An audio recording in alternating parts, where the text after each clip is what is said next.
I sold my company for $11 million in pure cash. My husband looked at me across our kitchen island and said to tell my sister and my mother that I went completely bankrupt. He wanted to see how they would react when I had nothing left to give them.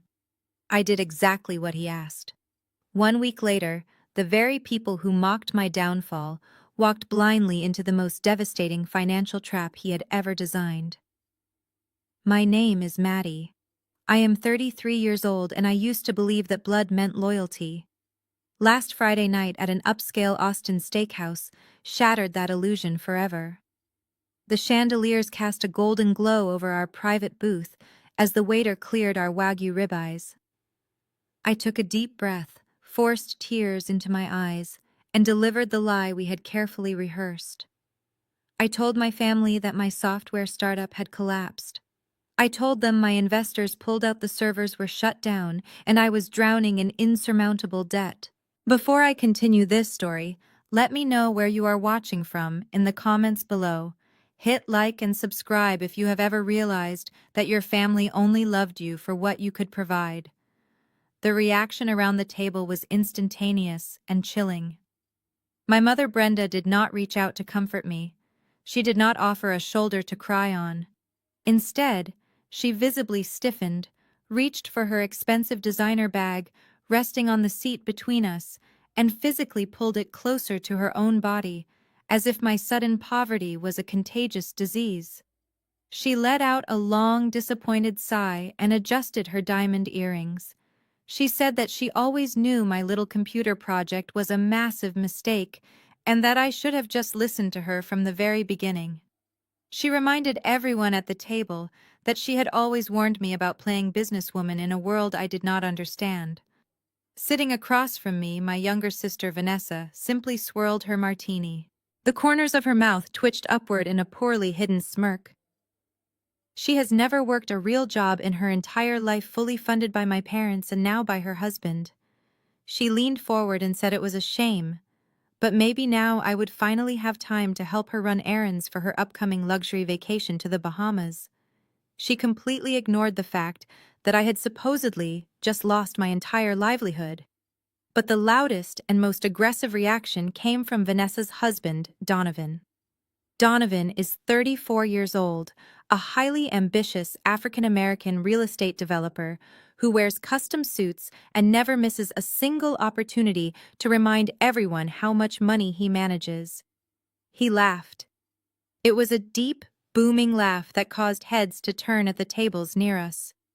He shook his head in absolute disbelief and leaned back against the tufted leather booth.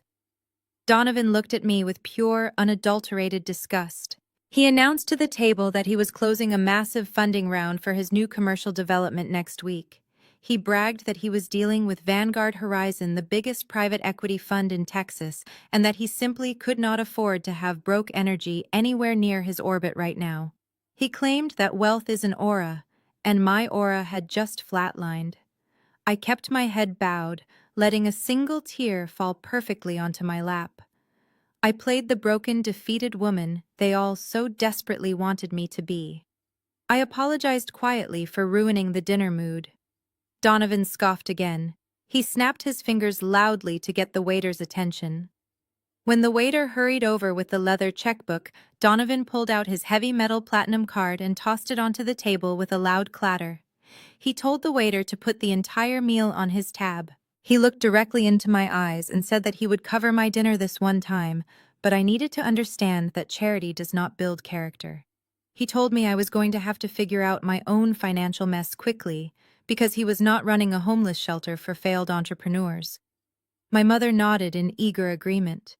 She patted Donovan's hand, praising him loudly for being such a strong, successful provider for her favorite daughter. She then looked at me and coldly suggested that perhaps my husband Declan and I should look into renting a smaller apartment in a cheaper part of town. She said we needed to move far away from their neighborhood so we would not bring down their property values with our inevitable foreclosure notices. I did not argue. I did not defend myself. I just sat there breathing softly, letting them reveal the absolute worst versions of themselves. The humiliation they were trying to inflict on me felt entirely hollow because I knew the truth.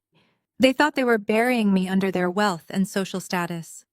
Under the heavy linen tablecloth entirely out of sight from my mother's judging eyes and Donovan's mocking grin, Declan rested his large, warm hand on my knee.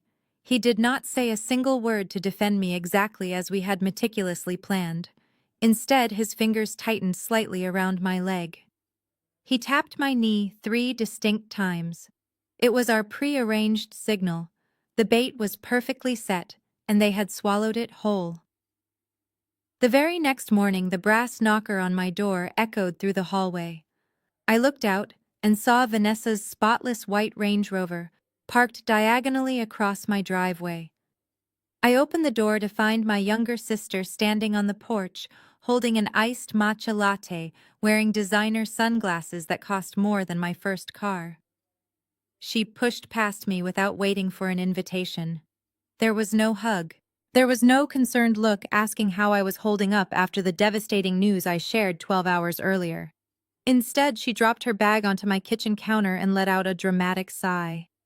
She complained loudly that her morning was already ruined because her yoga instructor canceled last minute. I stood there in my robe watching her pace around. She finally took off her sunglasses and looked me up and down. She said I looked terrible and that financial stress causes premature aging. She advised me to book a massage before my bankruptcy made me look completely unpresentable to society. I simply stared at her. Vanessa pivoted smoothly to the real reason she had driven to my house at 8 in the morning. She leaned against the marble island and said since I was liquidating my assets anyway, she had a massive favor to ask. She crossed her arms and stated Donovan was furious because she accidentally maxed out 3 platinum credit cards on a recent shopping trip to Milan. She claimed she needed cash fast before Donovan checked the statements. She looked at me with a perfectly practiced pout and demanded that I sell her our grandmother's vintage emerald ring. My heart remained steady, but I made sure my voice trembled slightly when I replied. I reminded her the ring was valued at $50,000 and was the only meaningful piece of jewelry grandmother specifically left to me as a keepsake. Vanessa rolled her eyes so hard, I thought she might lose her balance in her designer heels. She let out a sharp, patronizing laugh that echoed off the kitchen walls. She told me to stop being dramatic and stubbornly sentimental. She said grandmother only left it to me because I was the plain sister who spent 7 agonizing years locked in a dark office, staring at computer screens while she was out building a social network for the family. Vanessa stated I wasted my 20s trying to build a software company that ended up being a spectacular failure. She claimed nobody cared about my 7 years of 80-hour work weeks, my lack of vacations and missed family holidays, because all I had to show for my pathetic grind was a giant pile of debt. She picked up her latte and took a slow sip. She then offered me exactly $5,000 for the ring. She smiled warmly and called it a generous family bailout. She said $5,000 would help me buy cheap groceries and pay for moving boxes while allowing the beautiful ring to stay in the family. She argued since I was about to be officially broke, I had absolutely no business wearing a $50,000 heirloom anyway. She said it would look completely ridiculous on a woman standing in an unemployment line. I looked down at my hands playing the part of the defeated older sister perfectly. I let a few seconds of heavy silence stretch between us, acting as though I was agonizing over the terrible decision. I quietly told her 5,000 was a tiny fraction of its actual worth, and I did not know if I could part with it so easily. Vanessa slammed her cup down on the counter. Her voice grew sharp and intensely demanding. She told me to stop being selfish and that family is always supposed to help family in times of crisis. She insisted she was actually doing me a massive favor by giving me cash on the spot, instead of making me walk into a shady pawn shop like a common criminal. I opened my mouth to protest again, but I did not have to speak. Firm footsteps echoed from the hallway. Declan walked into the kitchen wearing a perfectly tailored navy suit, holding a sleek leather folder. He did not look angry or surprised by her cruel demands. He offered Vanessa a polite, polished smile that did not quite reach his cold eyes. He set the folder down on the kitchen island, right next to Vanessa's bag. He flipped it open to reveal a crisp, cleanly printed legal document. It was a pre-drafted bill of sale for the emerald ring. He looked at Vanessa and calmly stated, since she was so eager to keep the heirloom in the family, he had already taken the liberty of preparing the paperwork for her immediate signature. Vanessa stared at the document for a fraction of a second before her face broke into a greedy, triumphant smile. She did not pause to question why my husband had a legally binding contract prepared at 8 in the morning. She was entirely blinded by the thrilling prospect of securing a $50,000 asset for 10% of its value. Right outside the kitchen window, Donovan's custom matte black Mercedes blared its loud horn through the quiet suburban neighborhood. Donovan hated waiting for anyone. The engine revved aggressively, sending a clear message that his time was vastly more important than whatever trivial business his wife was handling. Vanessa rolled her eyes and muttered under her breath about how Donovan was running late for a highly important breakfast meeting with his newest investors. She reached into her designer tote bag and carelessly tossed a banded stack of crisp $100 bills onto my kitchen island. It was exactly $5,000. She then reached out and snatched the heavy gold pen that Declan held in his hand. Before she could press the ink to the paper, Declan placed his index finger gently over the signature line. He offered her a polite but firm warning. He told her that since this was a formal legal transfer of a highly appreciated family asset, she would be legally assuming all associated burdens of ownership. He specifically mentioned taking over the tax burden in a casual tone, making it sound like standard legal boilerplate that simply did not apply to someone of her financial status. Vanessa let out a sharp, exasperated breath.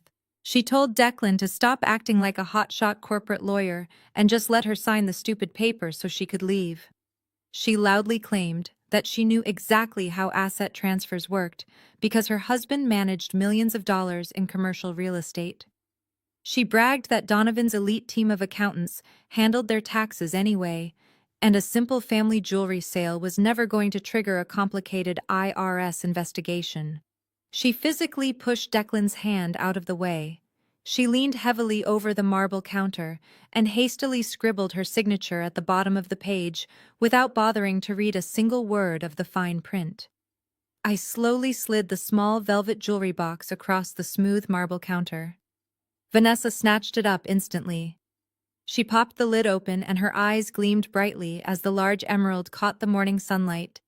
She immediately slipped it onto her finger, admiring how it looked against her fresh, expensive manicure. She did not say thank you. Instead, she looked at me with a sickeningly sweet smile filled with fake pity. She told me to use the cash wisely and suggested I start buying generic brand groceries to stretch my tight budget. The car horn blared again outside, much louder and longer this time. Vanessa grabbed her iced matcha latte and strutted confidently out of my kitchen.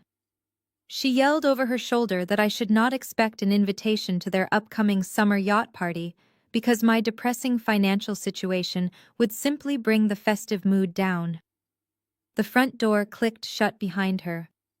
I stood perfectly still, listening to the heavy doors of the luxury SUV slam shut. The engine roared loudly as they sped recklessly out of my driveway, leaving black tire marks on the pavement. I looked down at the $5,000 sitting on my counter. It felt like dirty money, but it was exactly the solid proof we needed. I turned to look at Declan. He was carefully lifting the freshly signed contract, holding it up to the light, with a highly satisfied grin. He reached into his tailored suit pocket and pulled out a bright red pen. He drew a thick red circle around a dense paragraph buried near the bottom of the page. It was printed in an extremely microscopic font that Vanessa had completely ignored in her rush to steal from me. Declan tapped the circled text with his pen. He calmly explained that grandmother had never paid the luxury property taxes or the massive appreciation taxes on that emerald for the last 30 years. The ring had been sitting in a complicated legal gray area. By signing that specific legally binding document, Vanessa officially accepted full retroactive responsibility for every single cent of the accumulated capital gains tax. He stated that Vanessa had just legally bound herself to a massive tax debt of nearly $70,000 payable immediately to the government. Because Donovan was her legal spouse, his beloved real estate business accounts were now firmly placed in the direct crosshairs of a federal tax audit. We had just handed them a live financial grenade, and she happily pulled the pin. I watched the red ink dry on the paper. The heavy silence of the kitchen was a stark contrast to the chaotic energy Vanessa had just brought into our home. I let out a long breath and felt the carefully crafted tension drain from my shoulders. The facade of the heartbroken, bankrupt sister melted away instantly. I did not feel a single ounce of guilt for what we had just done to her. Declan folded the signed contract neatly and placed it safely back into his leather folder. He placed his hand on the small of my back and guided me out of the kitchen down the hallway toward his private home office. His office was a soundproof sanctuary of dark mahogany and sleek steel. It was the nerve center of his highly successful operations as an advisor for corporate mergers and acquisitions. He closed the heavy oak door behind us and locked it with a loud, satisfying click. I walked over to the leather sofa and sat down, feeling entirely calm. My heart rate was steady and my mind was sharp. For the last 7 long years, my family had convinced themselves that I was a naive little girl playing on a computer. They truly believed I was drowning in server costs and desperate for venture capital handouts. They had absolutely no idea who I actually was. Declan walked over to the large biometric safe built directly into the wall behind his custom desk. He pressed his thumb firmly against the glass scanner. The heavy steel door popped open with a quiet mechanical hiss. He reached inside and pulled out a sleek titanium briefcase, setting it gently onto the center of his glass desk. He unlatched the dual security locks and opened the lid. Inside, sitting perfectly aligned in pristine manila folders, were the finalized closing documents for the permanent acquisition of my software company. The thick stack of papers bore the bold gold-embossed logo of Vanguard Horizon. It was the exact same massive private equity fund that my arrogant brother-in-law Donovan was currently desperately begging for an investment round. Donovan had spent the entire dinner bragging about how he was going to partner with Vanguard to fund his massive new commercial real estate empire in downtown Austin. What he did not know, and what my shallow mother and sister could never possibly comprehend, was that Vanguard Horizon had just fully acquired my medical supply chain software. They did not acquire my startup for worthless shares or risky future stock options. They bought my company for exactly $11 million in pure liquid cash. Declan slid the master bank statement across the smooth glass desk toward me. I looked at the incredible number printed clearly at the bottom of the page. $11 million. The money was already fully cleared and securely resting in a fortified private trust that Declan had meticulously established offshore. It was completely legally bulletproof and entirely untouchable by anyone, including the aggressive IRS agents, and certainly my greedy, entitled family members. I ran my fingers slowly over the raised ink of the Vanguard logo on the contract. I thought about my mother frantically pulling her designer bag away from me at the expensive steakhouse. I thought about Vanessa casually offering me absolute pennies for a priceless family heirloom while flaunting her fake wealth. We could have simply walked away and enjoyed our newly acquired wealth in total peaceful silence. We could have easily moved to a beautiful island and never spoken to them again. But Declan and I both knew that if we just vanished, my family would twist the narrative forever. They would tell everyone that I ran away because I was a pathetic failure. We needed to stay and expose their rot. Declan turned his attention to the large, frosted glass whiteboard taking up the entire right wall of his office. The board was covered in complex financial flowcharts tracking every single asset, liability, and active legal contract my family members currently possessed. He picked up a thick, black dry erase marker. He walked over to the section dedicated entirely to Donovan's flashy real estate development firm.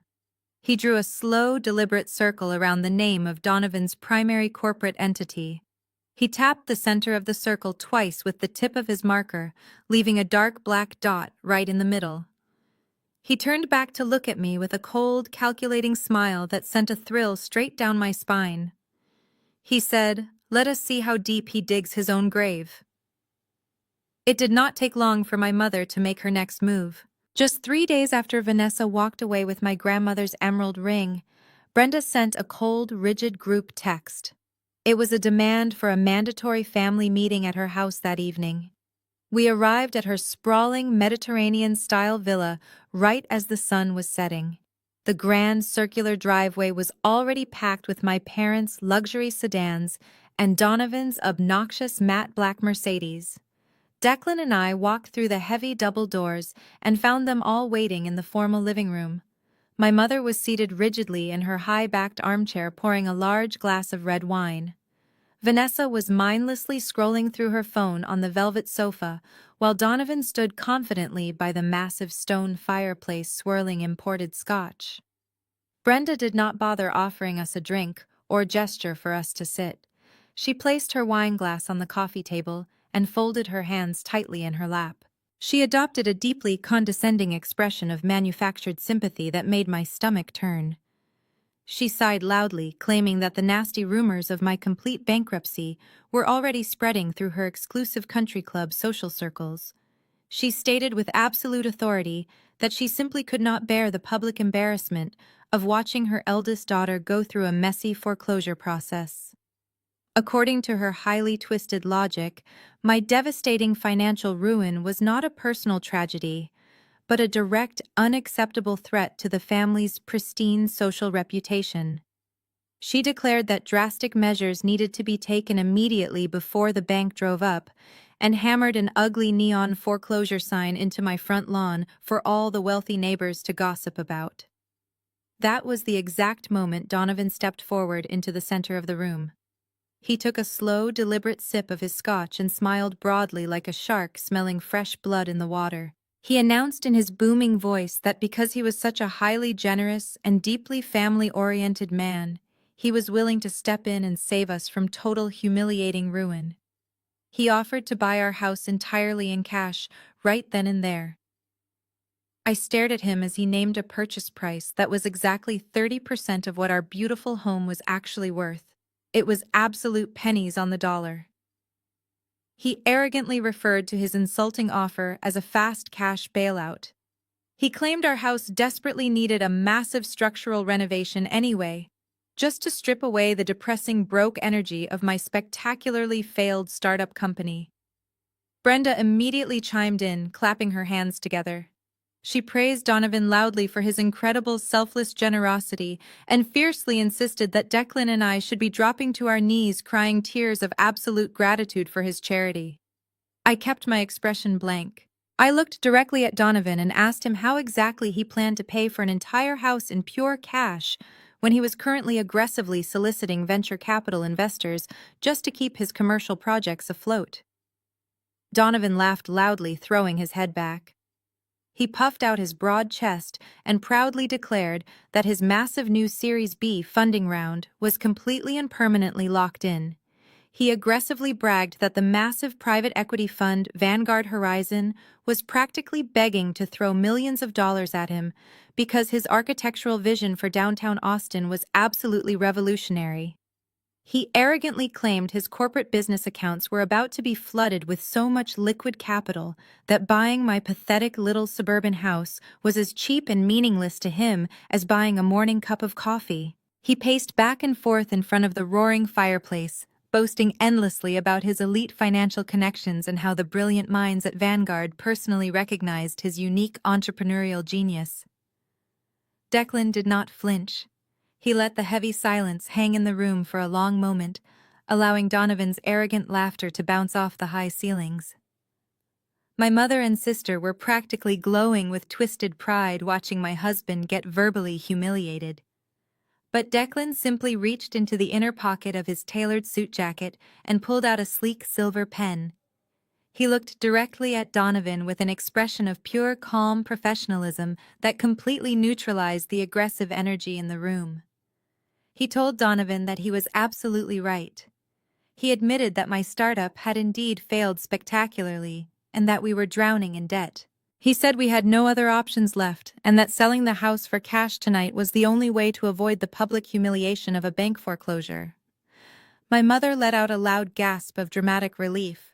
She pressed her hand against her chest and thanked God that we were finally listening to reason. Vanessa clapped her hands together excitedly, already talking about how she wanted to gut my beautiful kitchen and replace the custom marble countertops with something far more expensive and trendy. She was already planning her first dinner party in the home I had meticulously designed. But Donovan just smirked. He took another sip of his scotch and asked Declan how fast they could get the paperwork drawn up. He arrogantly stated that his legal team was extremely busy handling his massive Vanguard Horizon deal, but he supposed he could have his junior associates draft a simple residential purchase agreement by Monday morning. Declan shook his head politely. He reached down and opened his leather briefcase resting on the floor beside him. He explained that since time was of the essence and the bank was breathing down our necks, he had already taken the liberty of drafting the preliminary transfer documents. He pulled out a thick stack of legal papers and placed them gently onto the glass coffee table. He told Donovan that he wanted to make this transaction as seamless as possible for a busy real estate mogul like him. Donovan leaned forward, his eyes narrowing slightly. He asked what the catch was. Declan smiled warmly and assured him there was no catch at all. However, Declan explained that because Donovan was purchasing the property far below market value and paying in pure cash, they needed to structure the sale carefully to avoid triggering a massive gift tax from the IRS. Declan smoothly suggested they use a standard cross-collateralization agreement. He framed it entirely as a brilliant financial loophole. He told Donovan that by legally linking our small residential property directly to the corporate umbrella of his massive downtown commercial development, they could classify the purchase as a corporate asset expansion rather than a personal real estate transaction. Declan pointed to a specific clause on page 3, stating this would allow Donovan to legally write off the entire purchase price against his upcoming Series B funding capital. Declan played to Donovan's massive ego perfectly. He used complex corporate jargon but delivered it with a tone of subservient respect. He told Donovan that a high-level developer of his caliber surely understood the massive tax benefits of cross-collateralizing personal assets against commercial portfolios. It was a masterclass in psychological manipulation. Donovan puffed out his chest, immediately taking the bait. He looked over at my mother and Vanessa with a deeply arrogant smile. He loudly proclaimed that cross-collateralization was his bread and butter. He bragged that he used those kinds of advanced corporate loopholes every single day to outsmart the federal government. He told Declan that it was about time the glorified corporate middleman learned a thing or two about real wealth-building strategies. He claimed his own lawyers were always too timid to execute aggressive maneuvers like this. Donovan set his scotch glass down on the mantel and walked over to the coffee table. He did not even bother to sit down. He snatched the silver pen from Declan's hand and hovered over the documents. For a brief second, a tiny sliver of panic flashed through my mind. If Donovan actually stopped to read the fine print, he would instantly see the fatal trap. He would see that by signing this specific agreement, he was legally binding his entire multi-million-dollar commercial project to my personal debts. If he defaulted on anything related to my house, his primary corporate assets would be fully exposed to total seizure. But Donovan was entirely blinded by his own ego. He was so desperate to flex his financial dominance and humiliate us in front of my family that he completely bypassed the details. He hastily scribbled his signature across all 4 signature lines, barely glancing at the dense legal paragraphs. He tossed the pen back onto the table and let out a victorious laugh. He told Declan to have the keys out of the house by the end of the month. My mother stood up and hugged Donovan tightly, calling him the absolute savior of the family reputation. Vanessa poured herself a glass of wine to celebrate their incredible real estate steal. I kept my head bowed, playing the role of the defeated sister. But beneath my quiet exterior, my heart was racing with pure adrenaline. Donovan thought he had just bought my house for pennies.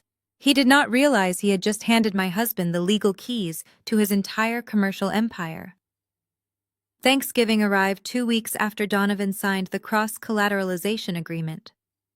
The holiday was hosted at my mother's sprawling estate. Normally, Thanksgiving involved a team of hired caterers, but this year, Brenda decided to make a specific exception. As soon as Declan and I walked through the mahogany front doors, my mother intercepted us. She did not hug me or wish me a happy holiday. She handed me a stained canvas apron. She looked me up and down, stating that since Donovan graciously allowed us to live rent-free, it was only fair that I earned my keep. She told me the caterers were canceled because family needs to step up during financial hardships. She ordered me into the kitchen to prepare the feast for 12 people while the family relaxed. I took the apron without a single word of protest. I tied it around my waist and walked into the industrial kitchen. For the next 5 hours, I stood over steaming pots and a hot oven. I basted the massive turkey, whipped the potatoes, and prepared the intricate side dishes my mother demanded. Through the swinging doors, I could clearly hear the booming voice of Donovan bragging about his Vanguard Horizon investment over the loud television. I could hear Vanessa laughing loudly and the sharp clinking of expensive crystal wine glasses. Declan tried to come into the kitchen to help me 3 separate times.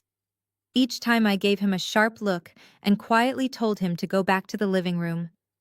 I needed him to stay out there and listen to every single word Donovan said about his corporate accounts. I needed to know exactly how much fake confidence my arrogant brother-in-law was projecting to the rest of the extended family members who had arrived. By the time the dinner was finally ready, my feet were aching and my hands were burned from the hot oven racks. I carefully carried the heavy silver platters into the formal dining room, setting the food out perfectly on the long mahogany table. My mother rang a small crystal bell, and the family filed into the room, taking their assigned seats. Brenda sat at the head of the table, with Donovan sitting proudly at her right side.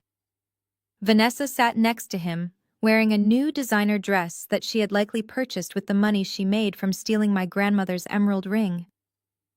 I remained standing near the buffet table, acting as the silent hired help they all desperately wanted me to be.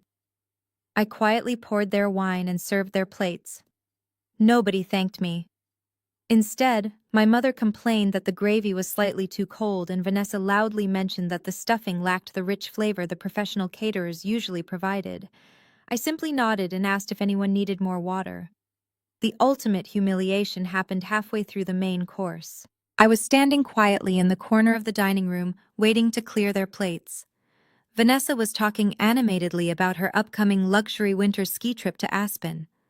She reached out to grab her crystal wine glass, and her elbow suddenly jerked outward intentionally. Her heavy silver fork slid off the edge of the mahogany table and clattered loudly onto the hardwood floor. The entire room went completely silent. Vanessa stopped talking and looked down at the floor. Then she slowly turned her head and looked directly at me. A cruel, entitled smile spread across her perfectly made-up face. She did not reach down to pick it up herself, even though it was right by her foot. Instead, she leaned back in her expensive upholstered dining chair, crossed her arms and stared right at me. She coldly stated that she had dropped her fork and told me to get her a clean one immediately from the kitchen. She then pointed her freshly manicured finger down at the hardwood floor. She ordered me to get on my knees and pick up the dirty one before it stained the expensive rug. Declan immediately stood up from his chair, his jaw clenched tight and his hands curled into tight fists. He was ready to end the charade right then and there. But I caught his eye across the room and shook my head slightly, giving him a silent command to stay seated.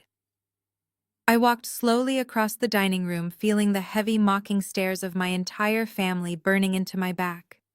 Every single relative watched eagerly to see if I would finally break down and cry. I did not. I bent down gracefully and picked up the silver fork from the rug. I stood back up perfectly straight.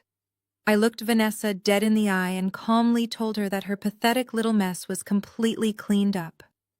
Vanessa's smug smile faltered for a fraction of a second. She fully expected me to break down crying or instantly run out of the dining room in complete humiliation and shame. Instead, I walked straight back into the kitchen carrying the dirty silverware. Behind the swinging doors, I could hear my mother scolding Vanessa lightly, but not for humiliating me. She was simply worried I might drop food on her imported rug. The long rest of the formal dinner proceeded with the exact same suffocating tension. I served the desserts and poured the coffee while they all pretended I was completely invisible. Once the heavy plates were finally cleared, my mother coldly announced it was time for the men to take their expensive cigars out to the newly paved stone patio. I stood alone at the kitchen sink, scrubbing heavy roasting pans with blistering hot water. Through the large bay window, I had a perfect view of the sprawling backyard. Donovan was holding court on the stone patio. He had invited several of my mother's wealthy homeowners association neighbors over for imported cigars and top-shelf bourbon. Even from inside the kitchen I could hear his booming voice carrying over the manicured hedges. He puffed on his thick cigar and loudly declared his real estate development was going to redefine the Austin skyline. One neighbor asked how he planned to secure the capital in such a tough economic market. Donovan laughed so hard he nearly spilled his drink. He threw his arm around the neighbor's shoulder, proudly announcing he had Vanguard Horizon eating right out of his hand. He bragged that the private equity fund was practically begging him to take their money. He claimed the executives were deeply impressed by his visionary genius, and the wire transfer was an absolute guarantee. Declan stood quietly near the edge of the patio, watching Donovan blindly dig his own financial grave deeper with every single arrogant spoken word. The trap was finally closing around him. My hands were covered in soapy water when my phone began to buzz against the marble countertop. I wiped my hands quickly on my canvas apron and picked it up. The caller ID displayed a private New York number. A smooth, professional voice greeted me on the other end. It was Richard, the Chief Executive Officer of Vanguard Horizon. The unexpected call sent a jolt of adrenaline through me. He apologized for interrupting my holiday, but stated he had urgent corporate matters requiring my immediate attention. He formally congratulated me on the successful finalization of our corporate merger. He then told me, as a direct condition of the $11 million buyout, I was officially appointed to the Vanguard Executive Oversight Board. He explained my new elite position gave me direct voting power over their commercial lending division. I thanked Richard for the official welcome and asked him exactly what the urgent matter was. Richard explained his underwriting team was currently doing a final review on a massive Series B funding request for a commercial development in downtown Austin. He noted the primary applicant on the file was a man named Donovan. Richard casually mentioned he recognized the last name from my background check and wanted to ensure there was no conflict of interest before authorizing the massive capital release. He told me the senior risk assessors were already hesitant because Donovan's portfolio seemed highly over-leveraged, but they were willing to push the deal through if I personally vouched for my brother-in-law. The sheer delicious irony of the entire situation was absolutely intoxicating to me. Donovan was standing less than 50 feet away from my kitchen, arrogantly boasting to the entire neighborhood that he completely controlled the Vanguard Horizon board. Meanwhile, the powerful CEO of the very same company was securely holding Donovan's financial future in his hands, waiting patiently for my explicit permission to release the funds. I pressed the phone tighter against my ear and looked straight through the kitchen window. Donovan was blowing thick cigar smoke into the crisp evening air, pointing confidently at the sky as if he already owned the entire world. He took another sip of his bourbon and let out a booming, arrogant laugh. He looked completely invincible standing there bathing in his fake wealth. I took a slow, deep breath, feeling the absolute power shifting directly into my hands. It was the most empowering moment of my life. I spoke into the phone with a voice as cold as ice. I told Richard there was no conflict of interest because I had absolutely zero faith in Donovan's ability to manage that capital. I looked right at Donovan through the glass and gave the final order. I told the CEO of Vanguard Horizon to freeze his funding immediately. I lowered my phone and ended the call, The screen went black, reflecting my own cold smile. Outside, Donovan was still laughing, completely oblivious to the fact that I had just annihilated his entire financial future with a single sentence. I slipped my phone back into my apron pocket and picked up a stack of empty serving bowls. I pushed through the heavy swinging doors and headed straight for the walk-in pantry to put them away. The pantry was quiet, smelling faintly of dried herbs and expensive imported oils. I reached up to place the bowls on the top shelf when the heavy wooden door suddenly swung shut behind me. The lock clicked sharply. I turned around to see my mother Brenda standing blocking the exit. Her face was completely stripped of the fake polite smile she wore for her wealthy neighbors. Her eyes were hard and calculating. She crossed her arms over her silk blouse and glared at me. She did not ask how I was feeling or if I needed help. Instead, she immediately launched into a vicious attack on my husband. She told me I needed to file for divorce from Declan first thing Monday morning. She called him a pathetic dead weight who was dragging our entire family name through the mud. She claimed Declan was nothing but a cowardly middleman who lacked the ambition to protect me from bankruptcy. She said staying married to a man who let us lose our house to Donovan was an absolute disgrace. She stepped closer, pointing her manicured finger at my chest. She demanded I leave him and move into her guest house, where she could properly monitor my terrible life choices. I stood my ground, holding her gaze without blinking. I quietly told her that Declan and I were a team, and I would never leave him. My mother let out a sharp, cruel laugh. She reached into the pocket of her tailored slacks and pulled out a folded piece of paper. She forcefully shoved it into my hands. I unfolded it slowly. It was a formal legal waiver. It was a legally binding document, completely relinquishing my rights to any future inheritance from the family estate. My mother stated coldly that since I was bankrupt, she could not risk me draining the family fortune to pay off my corporate debts. She told me Vanessa and Donovan were the only ones responsible enough to inherit her wealth. She demanded I sign the paper right there to permanently cut myself out of the will.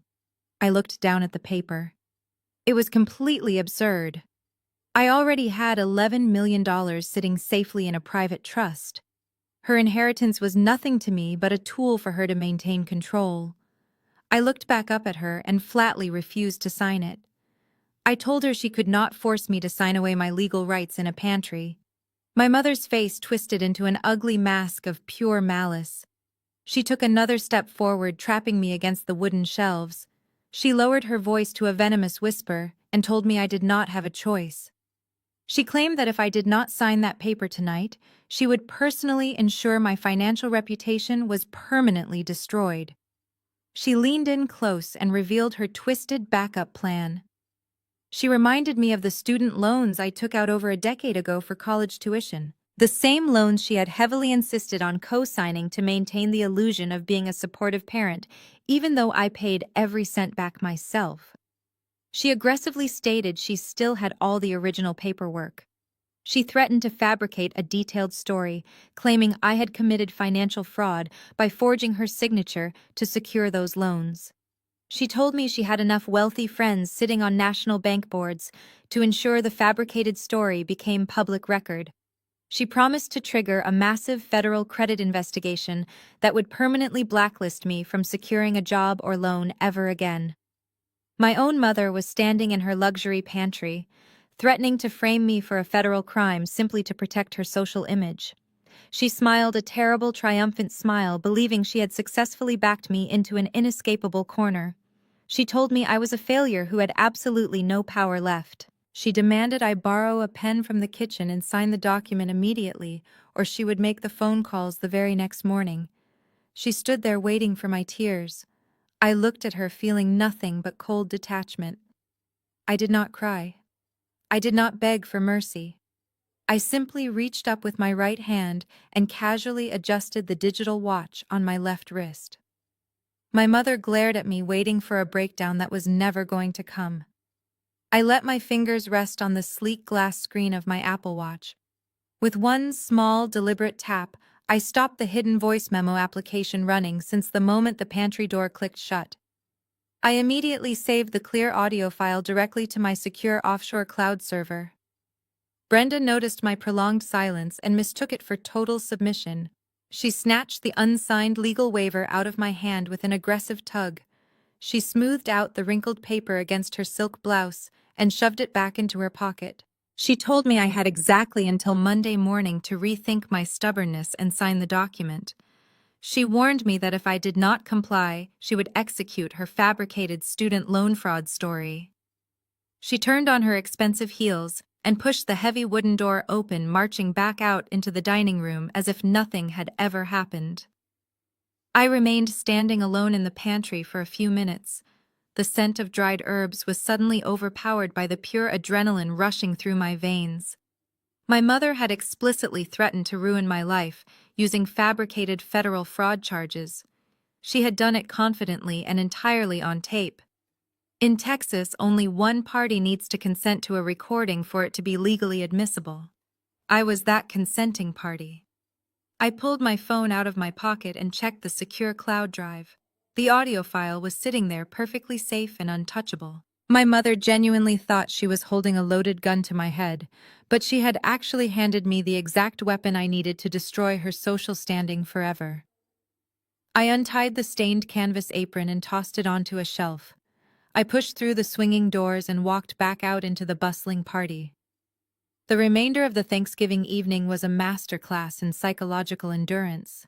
I watched Donovan continue to brag about his Vanguard Horizon deal, completely unaware his funding was permanently dead. I watched Vanessa flaunt her fake wealth, completely unaware of the massive capital gains tax liability currently ticking under her own name.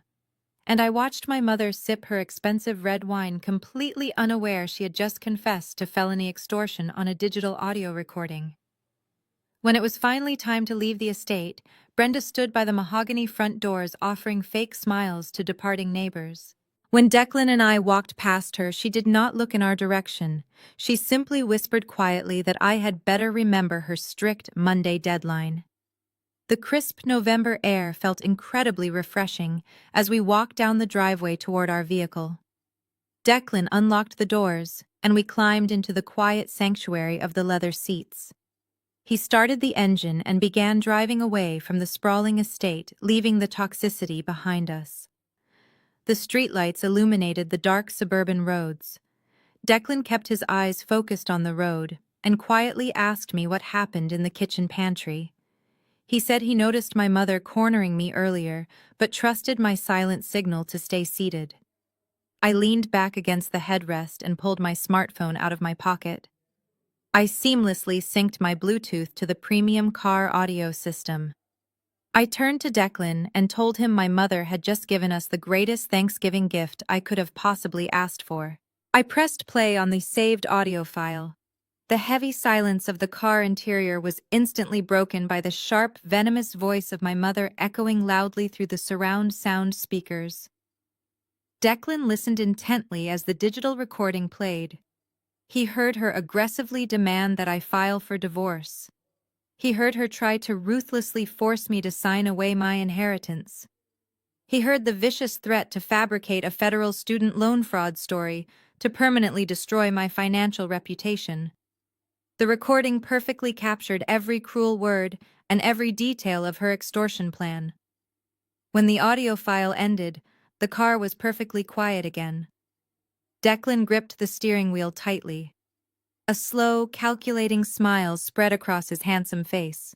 He looked over at me and stated confidently she had just handed us ironclad proof of felony blackmail. He stated between Donovan's looming financial collapse, Vanessa's tax trap, and Brenda's recorded extortion, we finally had enough legal ammunition to completely obliterate their entire foundation. The damning evidence was fully secured. The bait was successfully taken.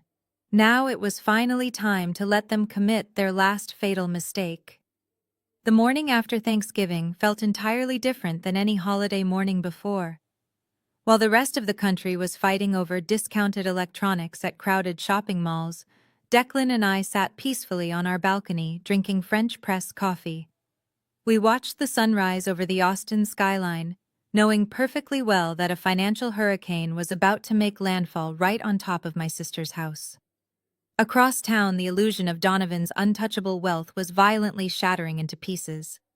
At exactly 9 in the morning, Vanguard Horizon sent the official notification.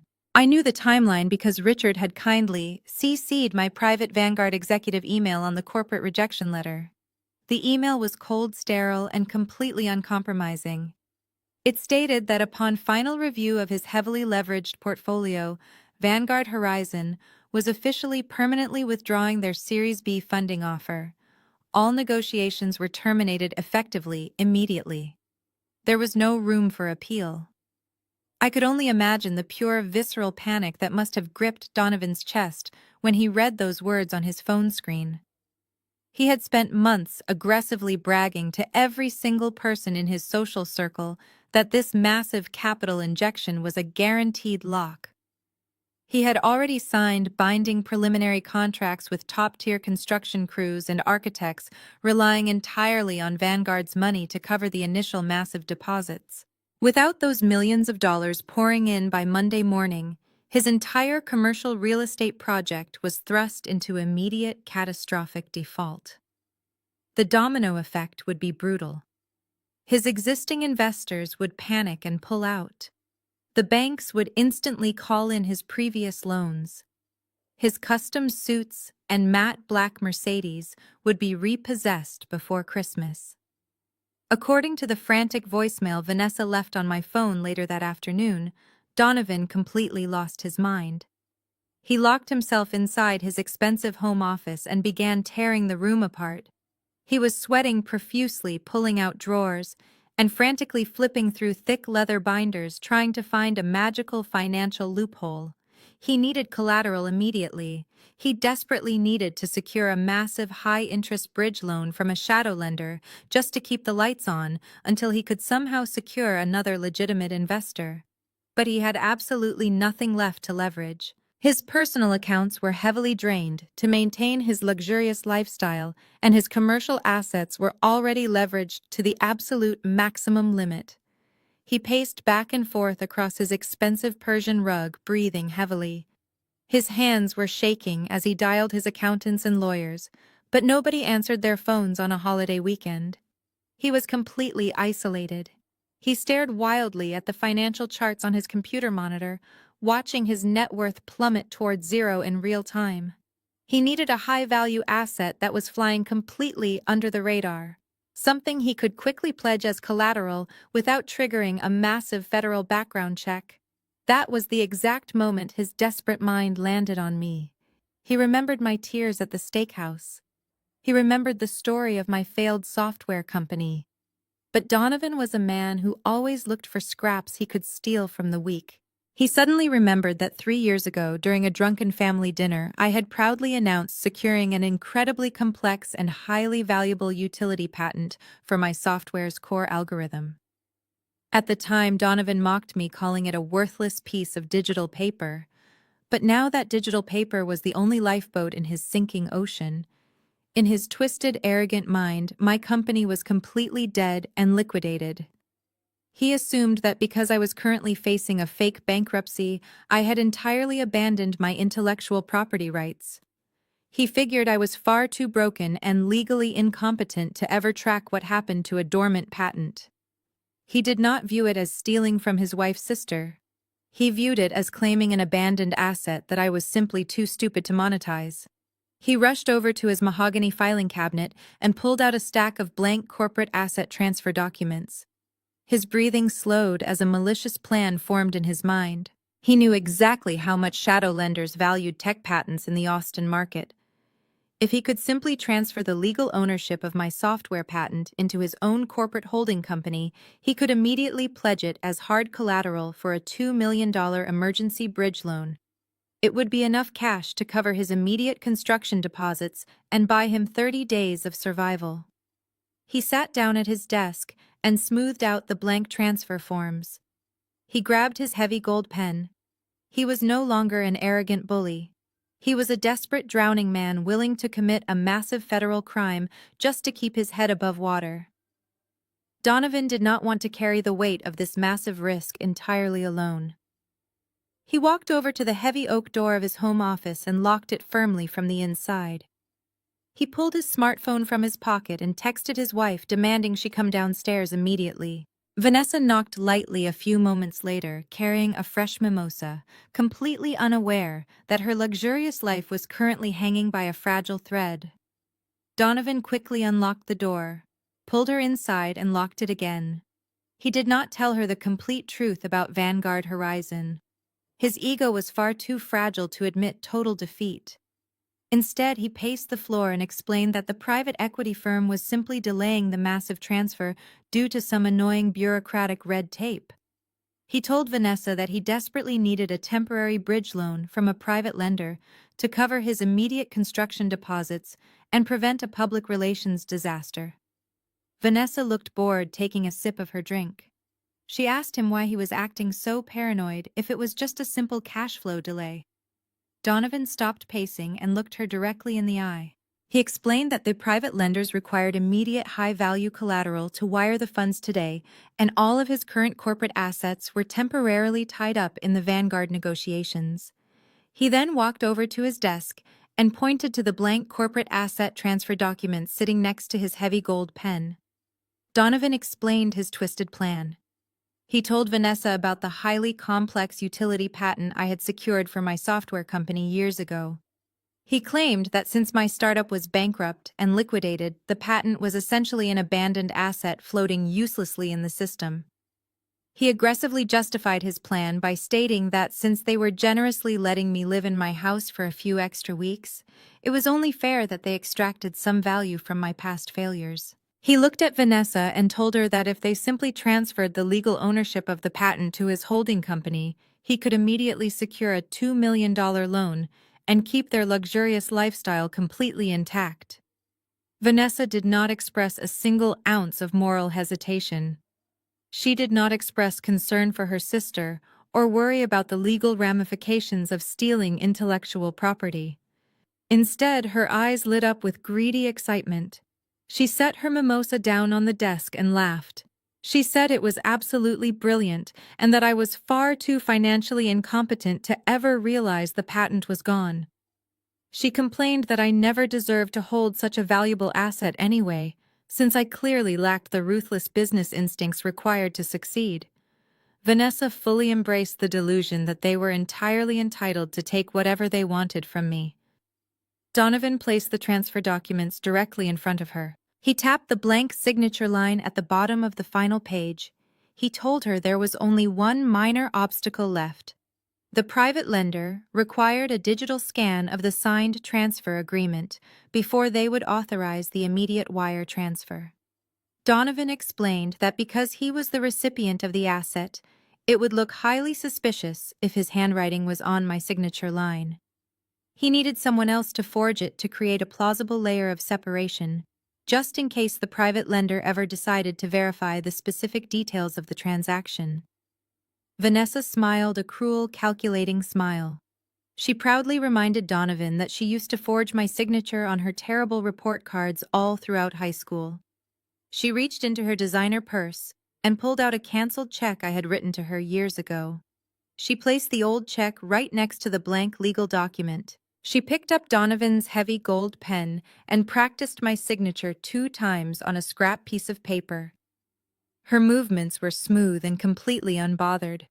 Without a single moment of hesitation, she leaned over the desk and perfectly forged my signature onto the official asset transfer document. Donovan let out a massive sigh of relief. He grabbed the freshly signed document and immediately placed it face down on his high-speed office scanner. He pressed the bright green button and watched as the machine quietly digitized the forged paperwork. He then sat down in his leather executive chair and opened his encrypted email portal. He attached the digital file containing my forged signature to a message addressed to the private shadow lender. Donovan confidently typed out a brief message requesting the $2 million wire transfer. He looked up at Vanessa, who was smiling brightly, holding her mimosa. Donovan reached out and firmly clicked the send button. The email vanished from his outbox. In that exact fraction of a second, Donovan and Vanessa officially committed federal wire fraud, carrying a maximum sentence of 20 years in a federal penitentiary. Mid-December arrived, bringing a bitter chill to the Texas air. The $2 million shadow loan Donovan secured using my forged signature bought him exactly 3 weeks of artificial survival. He paid his immediate construction deposits and temporarily silenced his angry contractors, but the crushing weight of his high-interest debt was rapidly catching up to him again. His corporate bank accounts were hemorrhaging cash daily. Desperation makes arrogant men incredibly cruel. In his panicked search for more liquid capital, Donovan realized he had one more asset he could immediately exploit for cash. It was the very house Declan and I were currently living in, the same house he had legally bound to his failing commercial empire through the cross-collateralization agreement. He decided he could not wait until the end of the month for us to quietly leave. He needed to flip the property or rent it to a high-paying tech executive immediately. It was a bright Saturday morning, just 10 days before Christmas. Our upscale suburban neighborhood was alive with families hanging festive lights and placing expensive inflatable decorations on their perfectly manicured lawns. I was standing in my front yard, quietly sweeping the porch steps, when a rusted white sedan aggressively pulled into my driveway. A large man wearing a cheap suit and a highly aggressive scowl stepped out of the vehicle. He did not walk up the pathway like a normal visitor. He marched straight across the frost-covered grass, carrying a thick manila folder. My next-door neighbor, Mrs. Higgins, who was a prominent member of my mother's homeowners association, stopped hanging her silver ornaments to watch the spectacle unfold. The large man stopped at the bottom of my porch steps and loudly demanded to know if I was Maddie. I gripped the wooden handle of my broom and calmly nodded. He did not politely hand me the folder. Instead, he aggressively slapped the thick stack of legal papers directly against my chest, forcing me to catch them before they hit the ground. He practically shouted his next words, ensuring his voice carried across the entire street. He announced that he was a legal process server, officially delivering a 7-day notice of eviction. He stated that the legal owner of the property, Donovan, had formally requested my immediate removal due to complete financial insolvency and failure to vacate. He loudly warned me that if my husband and I were not entirely moved out by next Saturday, the local sheriff's department would arrive to physically drag us out and throw our belongings onto the public sidewalk.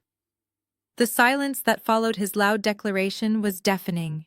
I could practically feel the burning stares of at least 3 different neighbors watching from their driveways. Mrs. Higgins pulled her phone out of her pocket, undoubtedly preparing to text my mother and the rest of the country club gossips about my humiliating public eviction. The process server stood there crossing his arms, expecting me to burst into tears or start screaming at him. He was clearly used to dealing with desperate, broken people. I looked down at the harsh legal notice stamped with bright red ink. The sheer cruelty of Donovan's actions was staggering. He was kicking his wife's sister out into the winter cold just days before Christmas, simply to squeeze a few extra dollars out of a house he practically stole. The heavy wooden front door creaked open behind me. Declan stepped out onto the porch, wearing a thick cashmere sweater, holding 2 steaming mugs of black coffee. He took one look at the aggressive process server and the bright red eviction notice in my hands and immediately understood the situation. He did not yell. He did not threaten the man with legal action. Declan simply walked down the steps, handed me a mug of coffee, and offered the process server a chillingly polite smile. He thanked the man for his prompt delivery services and told him he could leave our property now. The server looked slightly confused by our complete lack of emotional hysterics, but he simply grunted, turned around, and stomped back to his rusted sedan. As the car sped away down the quiet suburban street, Declan put his arm around my shoulders. He looked down at the 7-day eviction notice and let out a soft, dark laugh. He told me that Donovan was truly a spectacular fool. By serving us this official legal eviction notice, Donovan was formally establishing the timeline and precise legal parameters of his ownership over the residential property. He was legally cementing the very cross-collateralization trap Declan had set for him. Every single cruel move Donovan made to hurt us only tightened the legal noose around his own neck. We turned around and walked back inside our warm house, leaving the gossiping neighbors outside in the cold. We had exactly 7 days to pack our bags and prepare for the final devastating act of our play. The 7 days vanished in a blur of cardboard boxes and packing tape. By the time Saturday morning arrived, the Texas sky was a pale, freezing gray. Declan had rented the oldest, most beat-up moving truck he could find from a local gas station. Its rusted bumper and faded orange paint stood out like a massive sore thumb against the pristine, manicured lawns of our upscale neighborhood. We wanted the illusion of our absolute rock-bottom failure to look as authentic as humanly possible. We began carrying the heavy taped boxes down the driveway, our breath visible in the freezing morning air. We did not hire professional movers. We wanted my family to witness our physical struggle firsthand. It did not take long for the vultures to descend. Just as Declan was lifting our heavy mattress into the back of the rusted truck, a gleaming silver Lexus SUV pulled up to the curb. My mother Brenda stepped out wearing a thick white cashmere coat and pristine leather boots. She had clearly not come to lift a single box or offer a shred of maternal support. She walked across the frosty grass and positioned herself like a wealthy overseer inspecting a chain gang. She crossed her arms tightly over her chest and immediately began hurling insults. She loudly announced to anyone listening that she was completely humiliated to share my last name. Brenda called me a spectacular failure. She pointed her manicured finger at the rusted moving truck and said it was the perfect metaphor for my entire pathetic life. She reminded me that my stubbornness and lack of business intelligence had finally led me to the exact miserable fate she always predicted. She coldly stated that this public embarrassment was my own fault for not signing away my inheritance rights when she generously gave me the chance in her pantry on Thanksgiving. She told me I was dead to her social circle and that she had already started telling her country club friends I was moving out of state, out of pure shame. I walked right past her carrying a heavy box of kitchen plates. I did not blink. I did not offer a single word of defense. 10 minutes later, Vanessa's white Range Rover swerved into the driveway, aggressively blocking the path to the street. She hopped out wearing designer athletic wear and a massive faux fur jacket. She held her smartphone out at arm's length, immediately recording a live video for her social media followers. She did not even look at me. She panned the camera across the front of the house, ensuring the beat-up moving truck was clearly visible in the background. She smiled brightly into the lens and loudly declared to her digital audience that she was officially the new owner of the property. She bragged that she was about to start a massive luxury renovation to completely cleanse the pathetic loser energy that had infected the walls. Vanessa strutted up the driveway narrating her ridiculous interior design plans to her phone screen. She talked about tearing down the kitchen walls and importing Italian marble for the floors. She paused right next to where Declan was securing a load of furniture with heavy nylon ropes. She looked at his simple work clothes and sneered. She told him to make sure he did not scratch the hardwood floors on his way out because Donovan's contractors were coming on Monday and they needed a clean canvas. She then turned her phone camera directly onto my face, attempting to catch a pathetic emotional breakdown. She asked me in a sickly sweet voice how it felt to finally hand over a beautiful home to someone who actually knew how to maintain an elite lifestyle. I looked directly into her camera lens with an expression of pure, absolute calm. I did not shed a single tear. I did not raise my voice or engage in a petty screaming match on the front lawn. I simply stepped around her, grabbed a heavy lamp from the porch, and carefully loaded it into the truck. Our complete silence was a weapon they did not know how to fight. Narcissists feed entirely on emotional reactions, and we were starving them to death. Brenda grew increasingly frustrated by my lack of tears.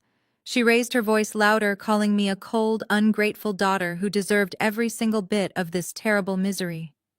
Declan walked down the metal ramp of the moving truck and dusted off his hands. He looked at Vanessa still posing for selfies in front of the frozen rose bushes, and then looked at my mother, whose face was turning red with unspent rage. He offered them both a polite nod that carried absolutely zero respect. He walked over to me and gently placed his hand on the small of my back, guiding me toward the cab of the rusted truck. We had successfully loaded the final box. The empty, echoing house was officially theirs to claim. Let them have the hollow victory of the front lawn drama. They had absolutely no idea that every selfie Vanessa took and every insult Brenda hurled was just another nail in their rapidly closing coffins. Declan opened the heavy metal door of the rusted cab for me. I stepped up into the torn vinyl seat. The interior smelled sharply of stale coffee and diesel exhaust. Declan climbed into the driver's side and turned the ignition. The old engine roared to life with a loud, unhealthy sputter, rattling the entire dashboard. Outside, the driveway had fully transformed into a grotesque holiday celebration. Donovan had just emerged from Vanessa's luxury SUV holding a silver tray of crystal champagne flutes filled with fresh mimosas. He wore a custom-tailored wool overcoat completely inappropriate for any kind of physical labor. He confidently walked over to my mother and handed her a glass. Donovan laughed loudly, intentionally projecting his booming voice so it would easily penetrate the thin glass of our truck windows. He raised his flute in a mocking toast to his newest real estate acquisition. He loudly called my beautiful house a total teardown project, but aggressively stated the prime land value was almost worth the massive headache of dealing with broke extended relatives. He pointed his finger directly at the cab of the truck and yelled toward Declan. He ordered my husband to make sure the gas tank was completely full before returning the cheap rental because he absolutely refused to reimburse any moving expenses for a failed businessman. My mother took a slow, elegant sip of her mimosa and nodded vigorously in agreement. She stepped closer to the edge of the frosty driveway, balancing perfectly in her designer leather boots. She shouted over the rumbling diesel engine demanding my attention. She told me I was making a catastrophic mistake by shutting her out and refusing to speak. She claimed that if I had simply shown a tiny ounce of humility and apologized for my massive financial failures, she might have graciously allowed me to sleep in her cramped guest bedroom through the holiday season. She turned her head and loudly lamented to Mrs. Higgins, who was still shamelessly watching the entire spectacle from the manicured lawn next door. Brenda dramatically proclaimed that she had raised a terribly stubborn and deeply ungrateful daughter who would rather live in absolute squalor than admit total defeat to her own mother. Vanessa eagerly stepped up right next to my mother, holding her expensive smartphone high in the freezing air. She was actively live streaming our humiliating departure to her thousands of social media followers. She pointed her perfectly manicured finger at our rusted U-Haul truck and cheerfully told her audience that this was exactly what happens when you do not hustle hard enough in life. She took a delicate sip of her bright orange drink and mockingly waved goodbye at the windshield. She yelled out in a sickeningly sweet voice, asking if I needed her to quickly wire me $20 for a cheap fast food lunch since my corporate bank accounts were completely frozen by the government. Through all of this relentless verbal assault, I did not roll down the window. I did not turn my head to look at them. I sat perfectly straight in the torn passenger seat with my hands resting quietly and calmly in my lap. I stared directly through the cracked, dirty windshield focused entirely on the empty asphalt road ahead of us. My absolute silence was an impenetrable fortress. I could easily see from my peripheral vision that my complete lack of reaction was driving my mother absolutely insane. She desperately wanted me to scream at her. She wanted me to cry, break down and beg for her financial mercy. She needed my emotional devastation to validate her own cruel choices. But I gave her absolutely nothing.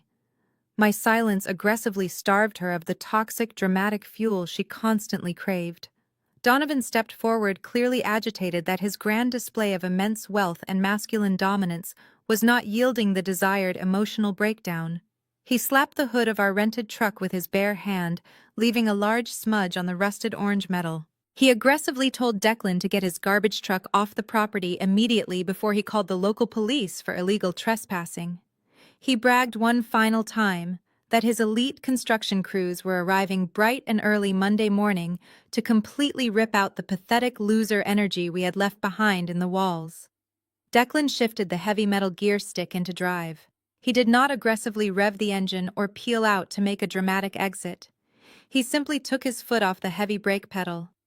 The massive truck slowly rolled forward, creeping down the driveway with a slow, agonizing deliberation. The giant tires crunched loudly over the frozen dead leaves at the end of the curb. We pulled out into the quiet suburban street, leaving my toxic family standing side by side on the concrete driveway holding their expensive crystal glasses. I watched them grow smaller and smaller in the cracked side mirror. They were laughing loudly and clinking their glasses together, celebrating their hollow victory. They genuinely believed they had just permanently discarded the weakest members of the family. They had absolutely no idea what was waiting for them. The heavy rusted tires of the U-Haul truck hummed loudly against the asphalt as we left the manicured borders of my mother's upscale suburban neighborhood. I watched the identical brick colonial houses fade away in the cracked side mirror. The suffocating atmosphere of forced perfection and toxic family politics lifted from my chest with every single mile we drove. Inside the noisy cab of the truck, Declan reached over and placed his warm hand over mine. The tension that had kept my spine completely rigid for the past 3 weeks finally began to dissolve. We did not need to pretend anymore. The desperate bankrupt act was officially over. We merged onto the main highway, heading straight for the gleaming glass and steel heart of downtown Austin. The transition from the quiet suburbs to the vibrant, sprawling financial district felt like crossing into an entirely different dimension. I rolled down the stiff manual window, letting the crisp winter air flood the cab. I took a deep breath, feeling lighter than I had in years. My family genuinely believed we were driving this rented metal box to a rundown apartment complex on the outskirts of the city to live in absolute squalor. They were celebrating our supposed demise with expensive champagne while standing on a driveway that was legally rigged to explode in their faces. Declan navigated the bulky truck through the busy downtown streets, passing high-end boutiques and towering corporate headquarters. We finally turned down a private access road leading toward one of the most exclusive luxury residential towers in the entire state of Texas. The building was a massive monolith of dark glass and brushed steel piercing the winter sky. Declan steered the beat-up U-Haul down a steep concrete ramp toward the underground parking facility. We completely bypassed the main resident entrance and pulled up to a heavily fortified private VIP security gate. A uniformed security guard stepped out of the booth. He took one look at our hideous orange rental truck and frowned deeply, preparing to turn us away. But then Declan simply lowered his window and handed the guard a sleek black metal access card. The guard swiped the card, looked at his digital monitor, and his eyes widened in immediate shock. His entire demeanor shifted into extreme professional deference. He quickly handed the card back, addressed Declan politely by his last name, and pressed a button. The heavy steel barricade retracted instantly. We drove down into the private subterranean garage specifically reserved for the penthouse owners. Declan parked the massive, ugly truck in a designated oversized bay situated directly between a silver Ferrari and a custom-wrapped Porsche. The contrast was absolutely hilarious, but we did not care. We hopped out of the cab and walked across the polished epoxy floor toward a dedicated private elevator. There were no buttons to push. Declan simply scanned his fingerprint on a glowing biometric pad. The stainless steel doors slid open silently, and we stepped inside. The elevator shot upward with breathtaking speed, taking us directly to the top floor of the tower. When the doors opened again, we stepped directly into our new reality. The $4 million penthouse was an absolute masterpiece of modern architecture. The space featured massive 20-foot ceilings and wrap-around floor-to-ceiling windows that offered an unobstructed panoramic view of the entire Austin skyline. The late afternoon sun poured into the massive open-concept living room, reflecting off the imported Italian marble floors and the custom floating staircase. It was a fortress of silent, untouchable wealth. Declan walked over to the sprawling kitchen island, dropped the rental truck keys onto the pristine quartz counter, and turned to face me. He reached into his suit pocket and pulled out a heavy, matte black keycard. He gently placed it into the palm of my hand, closing my fingers around it. He smiled warmly and welcomed me to our actual new home. He then walked over to a massive built-in glass wine refrigerator, perfectly integrated into the dark oak cabinetry. He pulled out a rare vintage bottle of champagne that easily cost $500. He expertly popped the cork, filling the massive penthouse with a loud celebratory crack. He poured the bubbling golden liquid into 2 tall crystal flutes and handed one to me. The crystal felt heavy and cold against my skin. We walked over to the massive glass windows together. Far below us, the city of Austin was a busy network of tiny cars and glowing streetlights. I took a slow sip of the expensive champagne, letting the crisp, bright flavor wash over my tongue.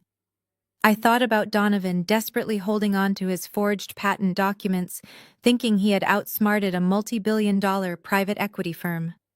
I thought about Vanessa and my mother reveling in their cruel delusions of superiority.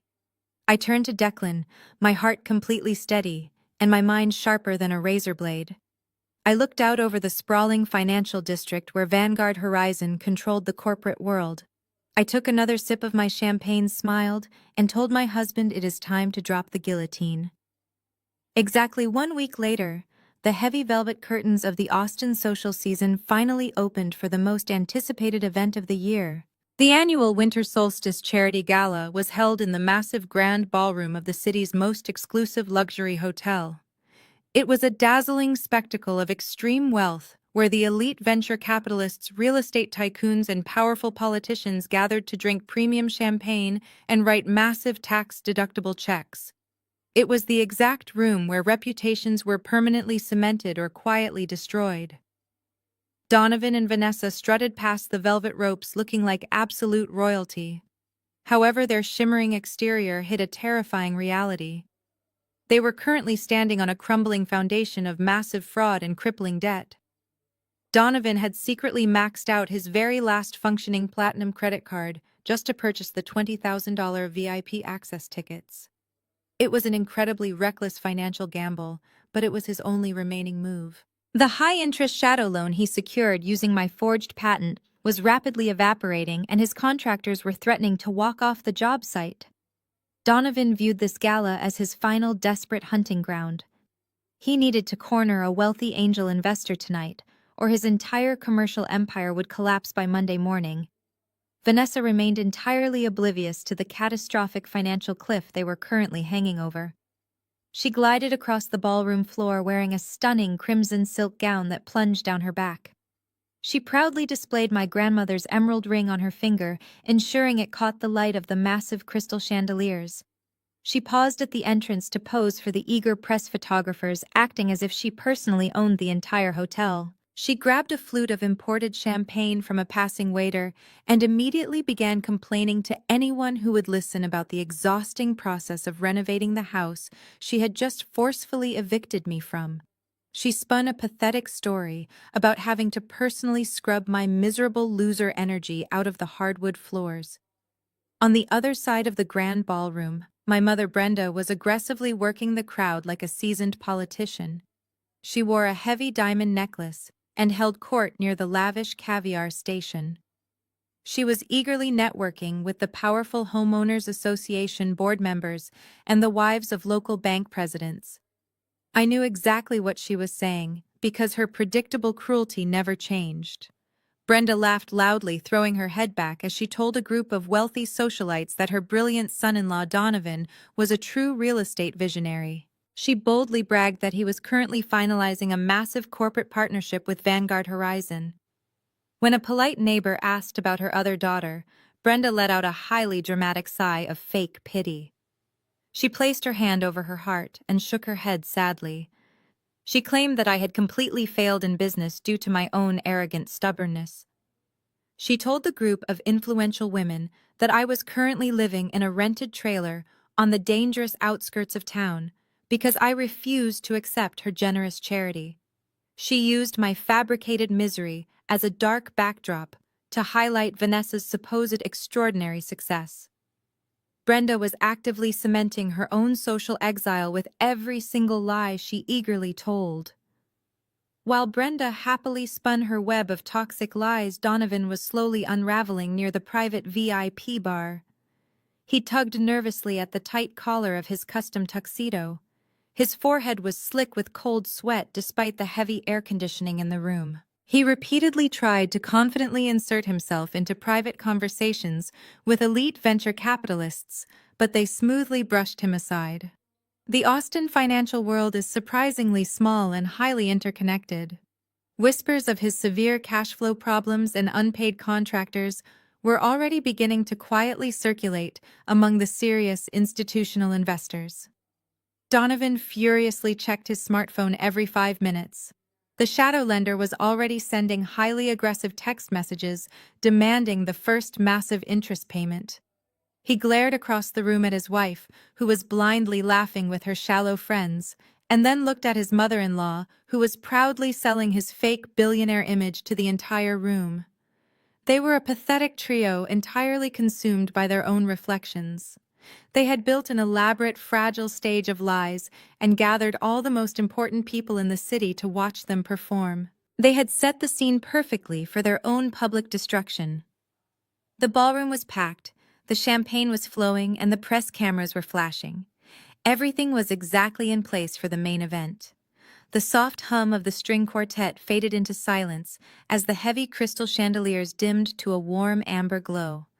A single brilliant white spotlight cut through the darkness of the grand ballroom, illuminating the main stage. The master of ceremonies, a highly respected local television anchor, stepped up to the silver microphone. The lively chatter of the Austin elite quickly quieted down as guests turned their attention toward the podium. Donovan pushed his way to the front of the crowd, dragging Vanessa by the hand. He wanted to make absolutely sure he was in the direct line of sight of any wealthy venture capitalists taking the stage. My mother positioned herself right behind them, holding her wine glass high, ready to applaud whoever was wealthy enough to buy her attention. The master of ceremonies welcomed the crowd and thanked the generous benefactors who made the Winter Solstice Charity Gala a massive success. He spoke elegantly about the millions of dollars raised for local community programs. He then paused, his voice echoing loudly through the state-of-the-art sound system. He announced that before they began the formal silent auction, he had a distinct honor to fulfill. He stated that the gala was primarily sponsored tonight by the most powerful private equity firm in Texas, Vanguard Horizon. At the mention of Vanguard, Donovan visibly puffed out his chest. He turned to the wealthy couple standing next to him and loudly whispered that he was currently in exclusive negotiations with them. He arrogantly adjusted his silk tie, completely ready to network with whoever Vanguard had sent. The master of ceremonies continued speaking. He explained that Vanguard Horizon had just completed a highly successful $11 million cash acquisition of a revolutionary medical supply chain software company. He praised the brilliant mind behind the startup, calling her a true visionary.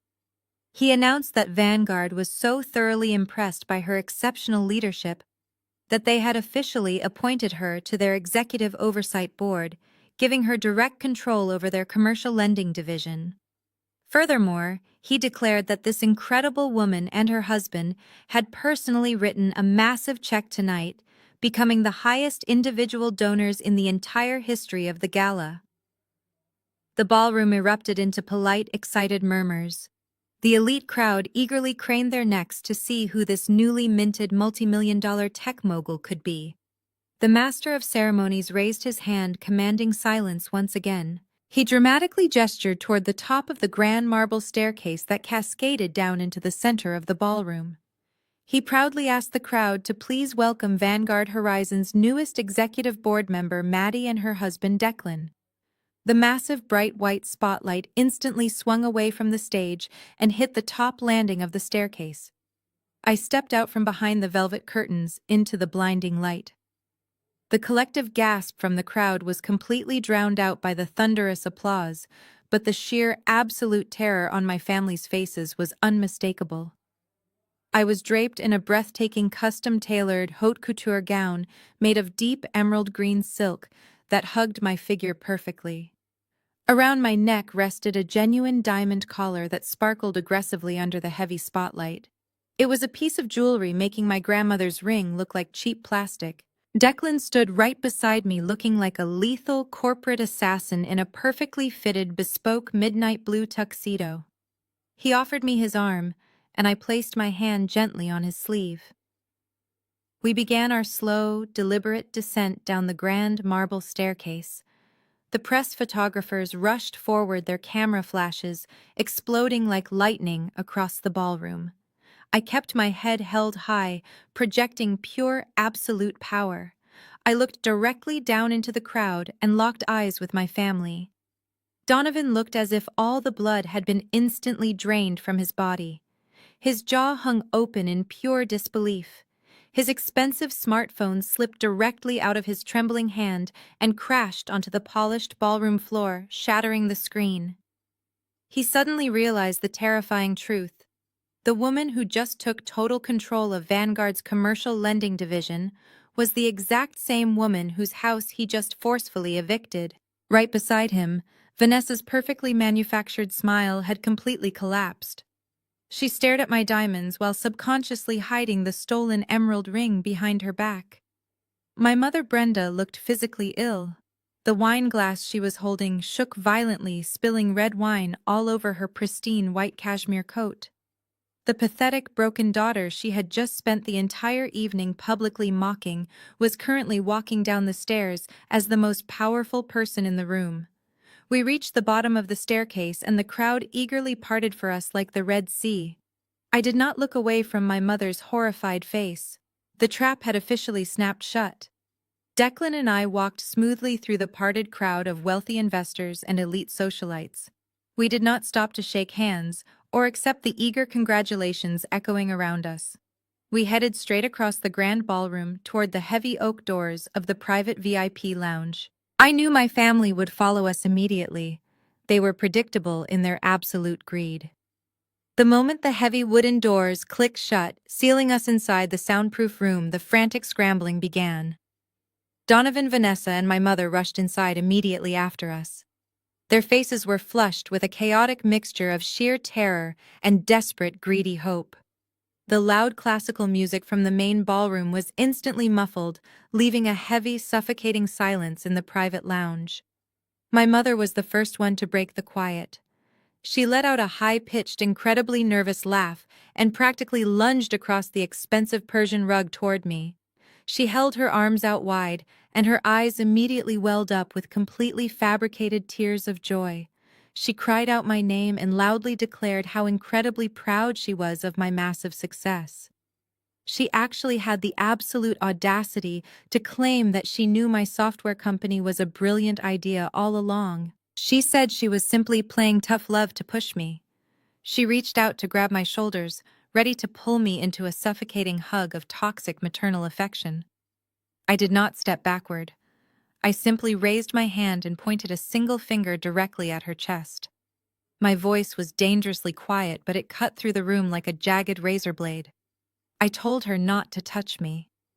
I warned her that if she laid a single hand on my custom couture gown, I would personally have the gala security drag her out of the hotel by her pristine white cashmere coat. My mother froze instantly. Her arms dropped limply to her sides. Her lower lip trembled as she immediately switched to her classic manipulation tactic. She stammered out that we were blood relatives and that family always sticks together through thick and thin no matter what happens. Vanessa chimed in next, desperately trying to save herself. She forced a bright, sickeningly sweet smile and nervously adjusted her crimson silk dress. She stepped forward and aggressively tried to play the role of the loving, supportive sister. She laughed awkwardly and said I really pulled off the ultimate prank by pretending to be completely bankrupt. She claimed it was a hilarious psychological test of loyalty and assured me that they were all just playfully going along with my joke the entire time. She said she was so relieved the fake bankruptcy was over because she was already planning to help me decorate my new luxury penthouse. She stated that sisters always share their massive success. I looked directly down at my grandmother's emerald ring sparkling on her finger. I felt nothing but pure, absolute disgust. Donovan approached next. He was sweating so heavily that the tight collar of his custom tuxedo was completely soaked. He stepped around Vanessa and approached Declan holding his hands up in a pathetic gesture of fake surrender. He forced a booming laugh that sounded incredibly hollow and terrified. He called Declan his brother and loudly commended him on executing a brilliant corporate maneuver. Donovan desperately tried to pivot the conversation back to his rapidly failing real estate development. He arrogantly assumed he could simply charm his way out of the massive legal trap. He looked at me and said that since I was now running Vanguard's lending division, we could finally fast-track his Series B funding and keep the generational wealth entirely within the family. Declan simply stared at Donovan as if looking at a dead insect on his shoe. He did not smile and he did not shake Donovan's extended hand. Declan reached into the inner pocket of his midnight blue tuxedo jacket and pulled out a thick, heavy manila envelope. The time for ridiculous games and fake polite smiles was officially over. I stepped past Donovan, ignoring his extended hand, and looked directly into my mother's horrified, trembling eyes. I told them that Real Family does not forge signatures to commit federal wire fraud. Real Family does not hand-deliver eviction notices just days before Christmas to steal a house. I stated coldly that I was not their family anymore. I was officially their financial executioner. I pointed toward the leather couches in the center of the lounge. I strictly told them to sit down and keep their mouths completely shut because I was going to dismantle their entire lives, piece by piece, right here tonight. The absolute panic in their eyes was the sweetest reward I could ask for. Declan tossed the thick manila envelope onto Vanessa's lap. She flinched as it hit her crimson gown. She looked down at the official federal seal stamped in bold black ink across the front of the folder. It was from the Internal Revenue Service. Declan kept his hands casually in his pockets and told her to open it. Vanessa's hands were trembling so violently she could barely tear the paper flap. When she pulled the documents out, her eyes scanned the top page and all color drained from her face. Declan spoke in a calm, measured voice, explaining the reality of her situation. He reminded her how eagerly she snatched grandmother's emerald ring for $5,000. Because she was too arrogant to read the legal transfer document she signed, she absorbed 30 years of unpaid property taxes and massive capital gains liabilities. Declan informed her that the IRS does not take kindly to sudden transfers of highly appreciated undocumented assets. The federal government had officially triggered a massive comprehensive audit of her entire financial history. Vanessa gasped, dropping the papers onto the floor. She looked at her husband for help, but Donovan was paralyzed by his own terror. Declan continued stating that because the tax liability was nearly $70,000 payable immediately, the IRS had already taken aggressive preemptive action. He told Vanessa that as of this afternoon, all her credit cards and bank accounts had been completely frozen by the federal government. She was completely locked out of her own fake wealth. Vanessa reached into her purse, pulling out her phone to check her banking app. A loud sob escaped her throat. The accounts were locked. She frantically tried pulling the ring off her finger, scratching her skin.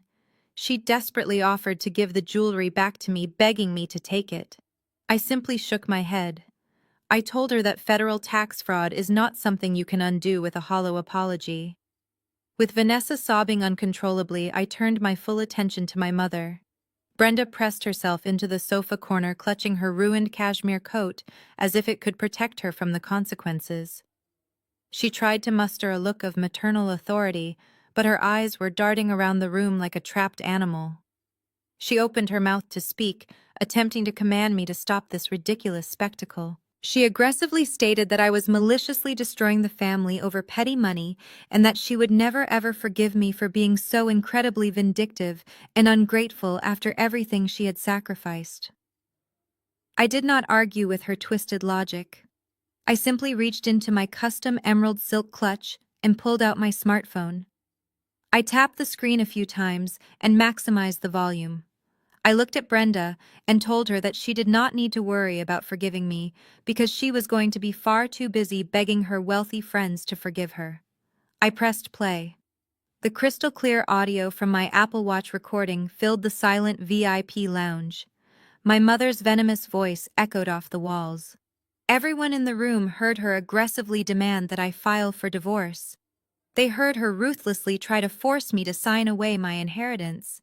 And then the most damning part played loud and clear. They heard Brenda explicitly threaten to fabricate a massive federal student loan fraud story to permanently destroy my financial reputation if I did not submit to her demands. Brenda let out a sharp, horrified gasp and lunged forward, trying to snatch the phone out of my hand. Declan smoothly stepped in her way, forcing her back onto the couch without laying a single finger on her. I stopped the recording and slipped the phone safely back into my clutch. I looked down at the pathetic woman who had spent my entire life making me feel like a worthless outsider. I told her that the audio file was currently backed up on 3 separate secure offshore servers. I leaned in close, ensuring she heard every single word I said next. I told Brenda that if she ever tried to contact me again, if she ever spoke my name to another human being, or if she ever even looked in my general direction, I would immediately email that recording to the president of her country club. I promised to send it to every member of her homeowners association and every wealthy socialite she had desperately tried to impress. I told her I would incinerate her social reputation and hand-deliver the digital evidence to the police department for felony extortion charges. I watched the last remaining shred of her arrogant pride completely vanish from her eyes.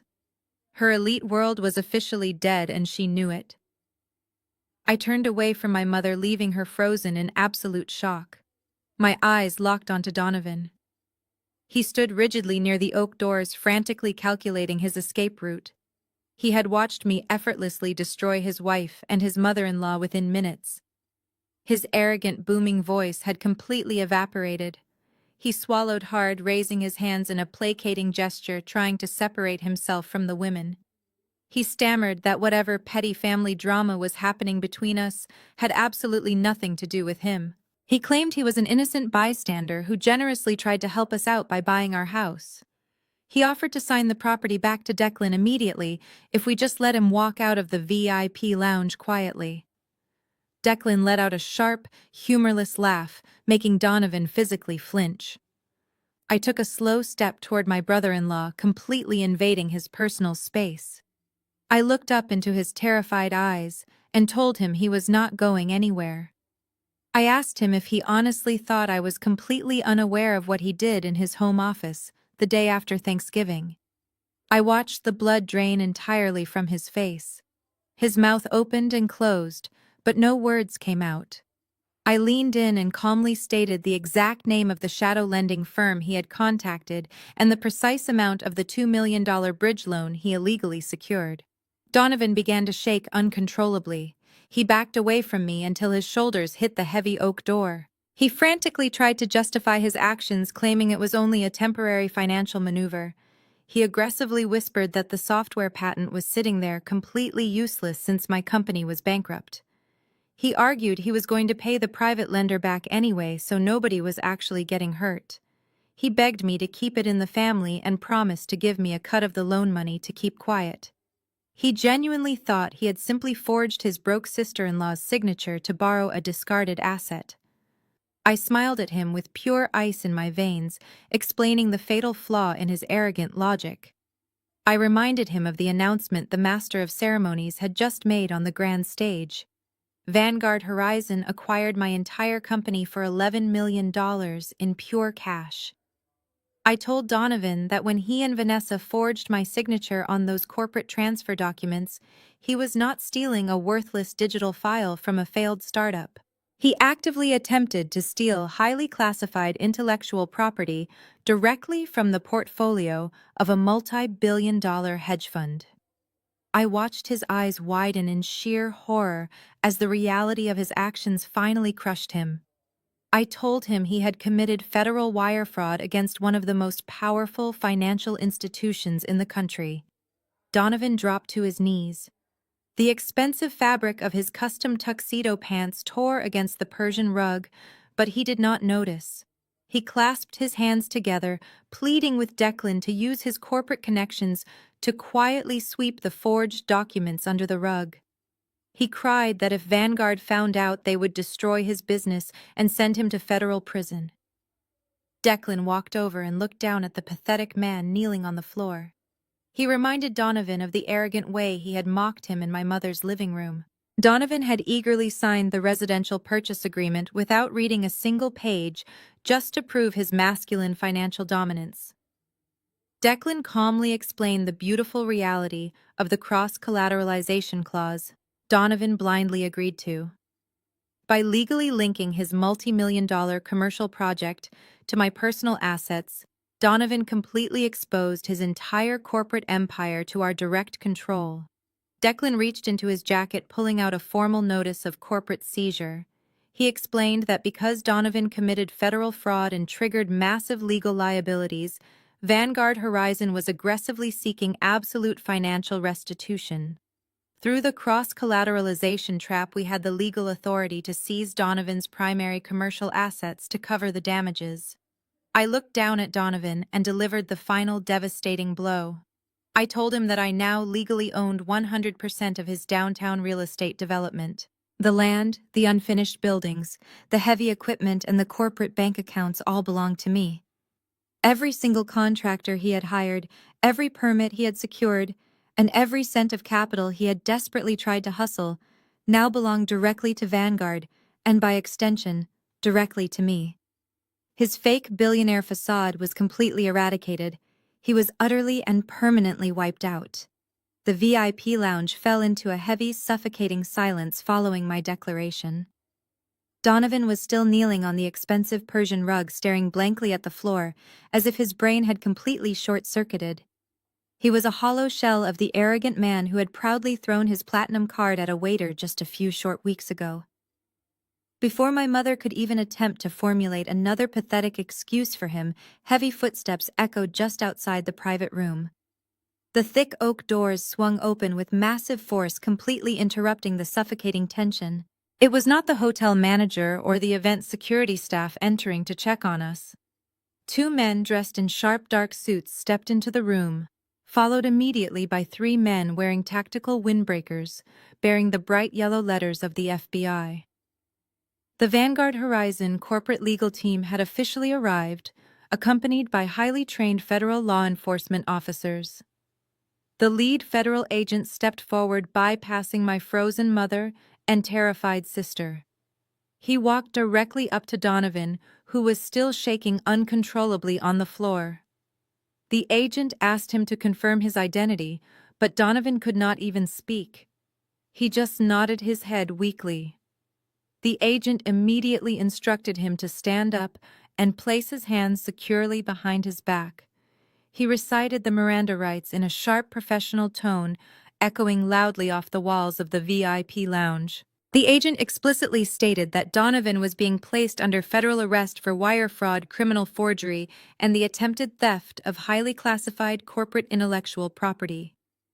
The sharp metallic click of the heavy steel handcuffs snapping shut around Donovan's wrists sounded like a gunshot in the quiet room. Donovan did not fight back or yell. His legs gave out completely, and the two federal agents had to physically drag him to his feet, holding him up by his custom tuxedo jacket. They marched Donovan out of the VIP lounge and directly into the massive grand ballroom. The master of ceremonies had just finished a speech, and the elite crowd was mingling near the silent auction tables. When the guests saw the federal agents dragging the supposed real estate visionary across the polished marble floor, the entire gala came to a dead halt. The elegant string quartet abruptly stopped playing. The silence in the massive ballroom was deafening. punctuated only by the aggressive clicking of press cameras capturing every single humiliating second of Donovan's absolute downfall. The wealthy venture capitalists he had desperately tried to impress tonight simply stepped back, pulling their wives away as if he were carrying a deadly disease. The fake billionaire facade was completely shattered in front of the entire Austin financial elite. There was absolutely nowhere for him to hide from the massive public shame. Declan and I followed smoothly behind the federal procession, walking calmly through the parted sea of shocked socialites. We stepped out of the grand ballroom and headed straight toward the expansive hotel lobby, where the valet staff was already waiting. Vanessa sprinted after us, her crimson silk gown trailing wildly behind her.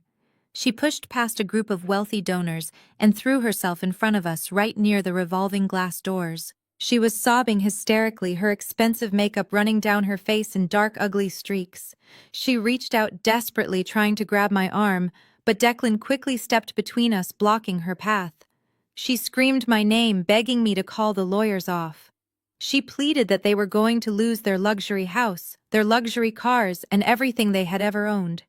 She cried that Donovan was going to spend decades in a federal prison and she would be left with absolutely nothing. I looked at her desperately sobbing in the middle of the crowded luxury hotel lobby. This was the exact same woman who had laughed at me while forging my signature to steal my property.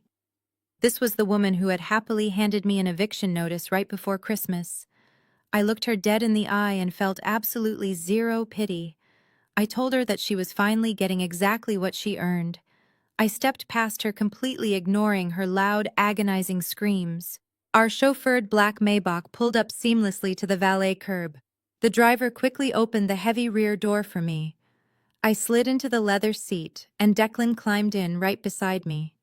Vanessa ran up to the side of the car, slamming her bare hands against the expensive tinted glass, begging me one last time to save her. I simply pressed the silver button on the armrest. The thick bulletproof window rolled up smoothly, shutting out her screams and sealing her inside the magnificent nightmare she had built entirely for herself. The Maybach pulled away smoothly from the crowded valet curb, leaving Vanessa completely stranded in her ruined crimson dress. Inside the cabin, it was perfectly silent. I poured a fresh glass of sparkling water from the built-in mini fridge and took a long, refreshing sip. Declan checked his secure smartphone, confirming the Vanguard corporate legal team had already filed the formal commercial seizure documents with the state. The massive dominoes we had so carefully set up were falling exactly as planned, and there was absolutely nothing anyone could do to stop them. By Monday morning, the local Austin business journals ran the explosive story on their front pages. The digital headlines were completely ruthless, detailing the massive federal indictment of a prominent local real estate developer for wire fraud and attempted intellectual property theft from a major private equity firm. Donovan was denied bail due to the overwhelming digital evidence and the high flight risk associated with his catastrophic debts. He went from drinking vintage scotch in a custom tuxedo to sitting in a federal holding cell, wearing a standard-issue uniform over a single weekend. His entire fake billionaire empire had vanished like a puff of cheap cigar smoke. The social fallout for my mother was incredibly fast and absolutely brutal. Brenda had spent her entire adult life carefully curating an image of untouchable suburban perfection. But high society is a completely ruthless ecosystem that punishes failure severely. The moment the massive scandal broke, her wealthy friends dropped her like a highly toxic asset. She arrived at her exclusive country club for her regular Tuesday morning tennis match only to find her membership keycard suddenly deactivated at the iron front gate. The club manager politely but firmly informed her that the board of directors had held an emergency vote and decided her continued presence was a severe detriment to their elite reputation. The public humiliation did not stop there. Later that same week, Brenda was summoned to a mandatory emergency meeting of her beloved homeowners association. The very same neighbors she had arrogantly bragged to on Thanksgiving now sat around a large mahogany table, refusing to even make eye contact with her. Mrs. Higgins, The woman who had eagerly watched my fake eviction from her frosty lawn handed my mother a pre-written letter of immediate resignation. They forced her to step down from her position as board president and completely removed her from the charity planning committee. Brenda tried to aggressively leverage her past financial donations, but they simply asked her to leave the room. She was entirely exiled from the only world she ever cared about. While my mother was rapidly losing her precious social status, Vanessa was losing her absolute grip on reality. With Donovan sitting in a federal jail cell and the IRS aggressive audit fully freezing their joint accounts, she was left completely destitute overnight. Her platinum credit cards shockingly declined at the premium grocery store, forcing her to abandon a full cart of expensive organic food, while the teenage cashier stared at her in pity. The ultimate stroke of poetic justice arrived exactly 2 weeks before Christmas. A legal process server aggressively knocked on the grand double doors of Vanessa's massive luxury estate. It was the exact same large angry man who had delivered my fake eviction notice just a few weeks prior. Because Declan and I now legally controlled Donovan's entire commercial portfolio through the brilliant cross-collateralization agreement, we officially absorbed the massive debts he owed to his primary construction lenders. The bank initiated immediate foreclosure proceedings on Vanessa's primary residence to recoup their massive losses. She was handed a formal legal notice, giving her exactly 10 days to completely vacate the property. She had callously told me she was going to renovate the loser energy out of my home, but now she was the one being unceremoniously thrown out onto the freezing street. My phone began to ring constantly. Vanessa left dozens of frantic voicemails every single day. At first, her messages were incredibly angry and deeply entitled. She screamed into the phone, demanding I call the Vanguard corporate lawyers and fix the massive misunderstanding immediately. She ordered me to wire her $50,000 right now to hire a top-tier criminal defense attorney for Donovan. When I completely ignored those aggressive demands, her tone shifted to desperate, absolute panic. The voicemails quickly devolved into pathetic, uncontrollable sobbing. She begged me to remember that we were blood sisters. She claimed she had absolutely nowhere to go and that our mother flatly refused to let her move into the guest house because she was far too embarrassed by the massive public scandal.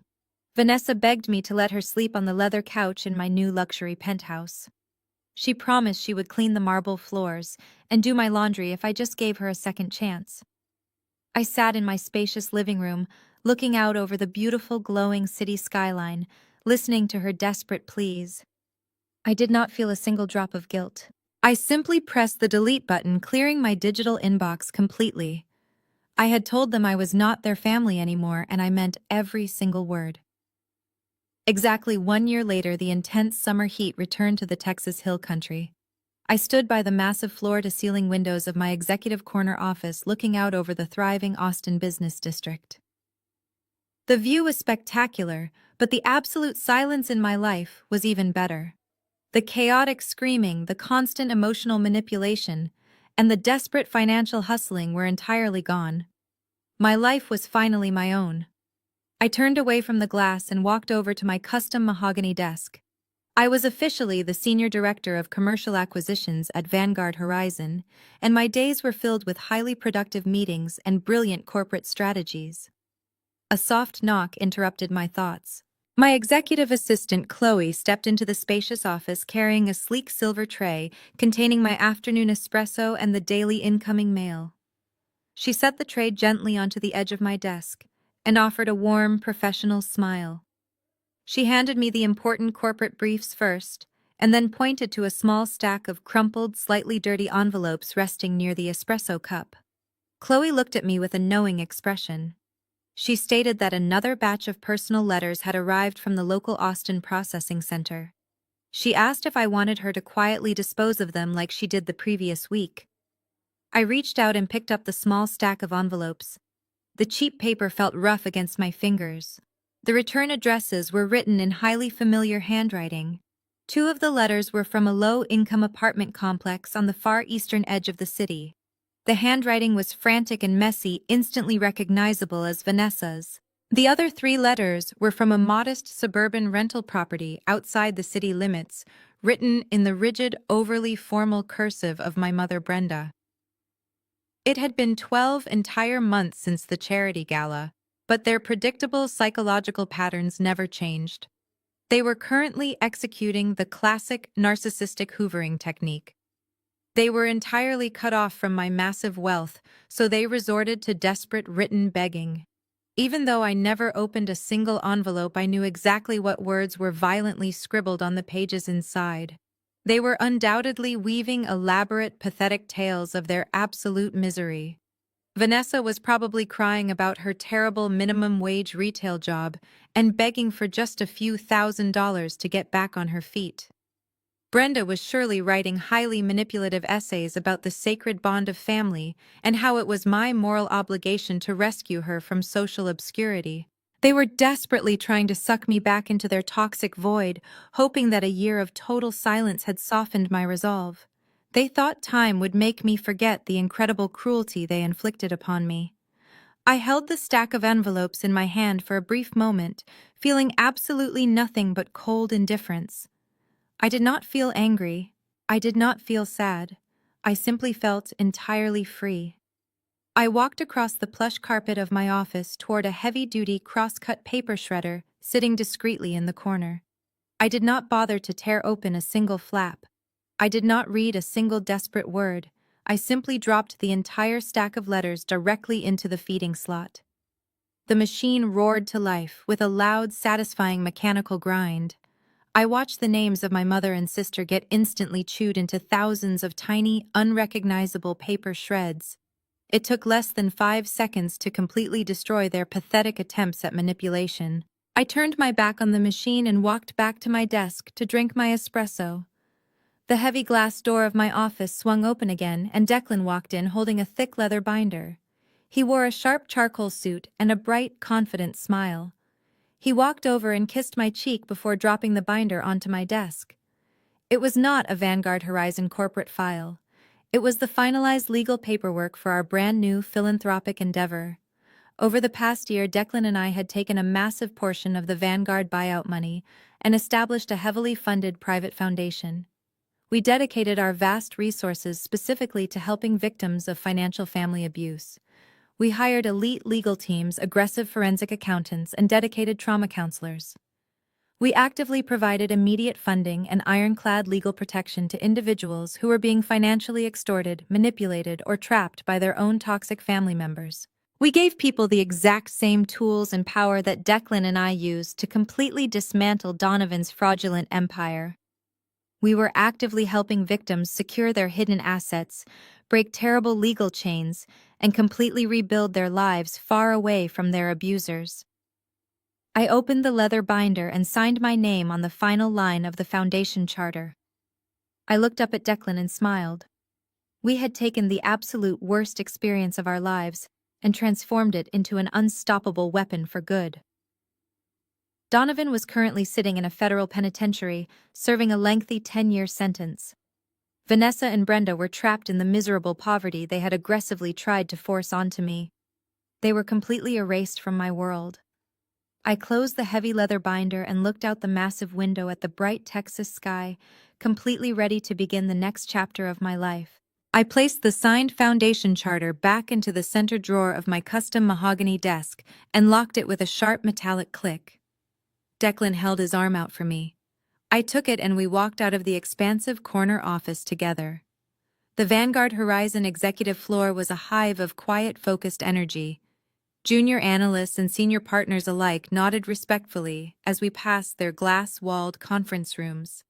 Nobody looked at me with fake pity or whispered malicious lies about my financial status behind my back. The absolute respect I commanded here was entirely earned through late nights, endless coding, and sheer willpower. It was a staggering difference from the suffocating toxic environment of my mother's country club, where respect was merely an illusion purchased with someone else's money. We stepped into the private elevator, and the stainless steel doors slid shut, leaving the corporate hum completely behind us. As the elevator rapidly descended toward the ground floor lobby, I leaned my head against Declan's shoulder. The subtle scent of his expensive cologne instantly grounded me. For 30 years, I had been fundamentally conditioned to believe that biology dictated loyalty. Society constantly drills the dangerous narrative that family is an unbreakable sacred bond, requiring infinite forgiveness, no matter how deep the knife is twisted into your back. Brenda and Vanessa heavily relied on that exact societal guilt to keep me securely trapped in my designated role as the perpetual family failure. They desperately needed me to stay broken so their fragile fake empires could appear tall by comparison. But the truth is that toxic biology is just an accident of birth. Real family is not defined by shared DNA or a common last name. Real family is the person standing right beside you, holding your hand, when the entire world is actively trying to crush your spirit. Declan never once asked me to shrink myself to make others comfortable. He handed me the tools to build an impenetrable fortress and stood guard at the gate. We walked out of the towering glass lobby and stepped into the bright warmth of the Austin afternoon. The bustling city streets were filled with people chasing their own ambitious versions of the American dream. For a long time, I mistakenly thought my dream was simply to finally earn my mother's elusive approval. Now I understand that true independence is the absolute total rejection of a rigged game. The classic American ideal is heavily focused on building yourself up from nothing, but nobody warns you about the family members who will actively try to sabotage your foundation. Donovan tried to steal my life's work to artificially inflate his fragile ego. Vanessa tried to steal my dignity to mask her deep, pathetic insecurities. Brenda tried to steal my sanity just to maintain her shallow country club illusion. I had successfully broken a massive generational curse of financial abuse and narcissistic control. I did not just survive their highly coordinated attempts to destroy me. I aggressively dismantled the very foundation of their power and used the rubble to build something that would protect others from enduring the exact same nightmare. I felt a profound sense of peace wash over me as we walked toward our favorite outdoor cafe. The heavy, suffocating burden of my past was completely gone forever. I no longer flinched when my phone buzzed expecting a screaming demand. I no longer spent my holidays scrubbing heavy roasting pans while arrogant bullies openly mocked my career choices. The sprawling suburban estates and fake billionaire facades had all burned to the ground, leaving only the solid, unshakable truth behind. We took our seats at a small corner table under the shade of a large oak tree. Declan ordered our lunch and smiled across the table at me. His eyes held the same fierce pride they had the day he handed me the keys to our luxury penthouse. I looked at the vibrant, bustling city around me, feeling the absolute weight of my hard-fought freedom. I took a slow sip of my iced water and let the final lingering ghost of my past slip away into the summer breeze. I thought about the vicious extortion threats in the pantry and the humiliating laughter on the frosty driveway. They truly believed their cruelty was a highly effective weapon, but it was actually the direct catalyst for my total liberation. They told me I'd be nothing without their charity. They were right. Without them, I'm an $11 million CEO. And without me, they are just inmates and outcasts.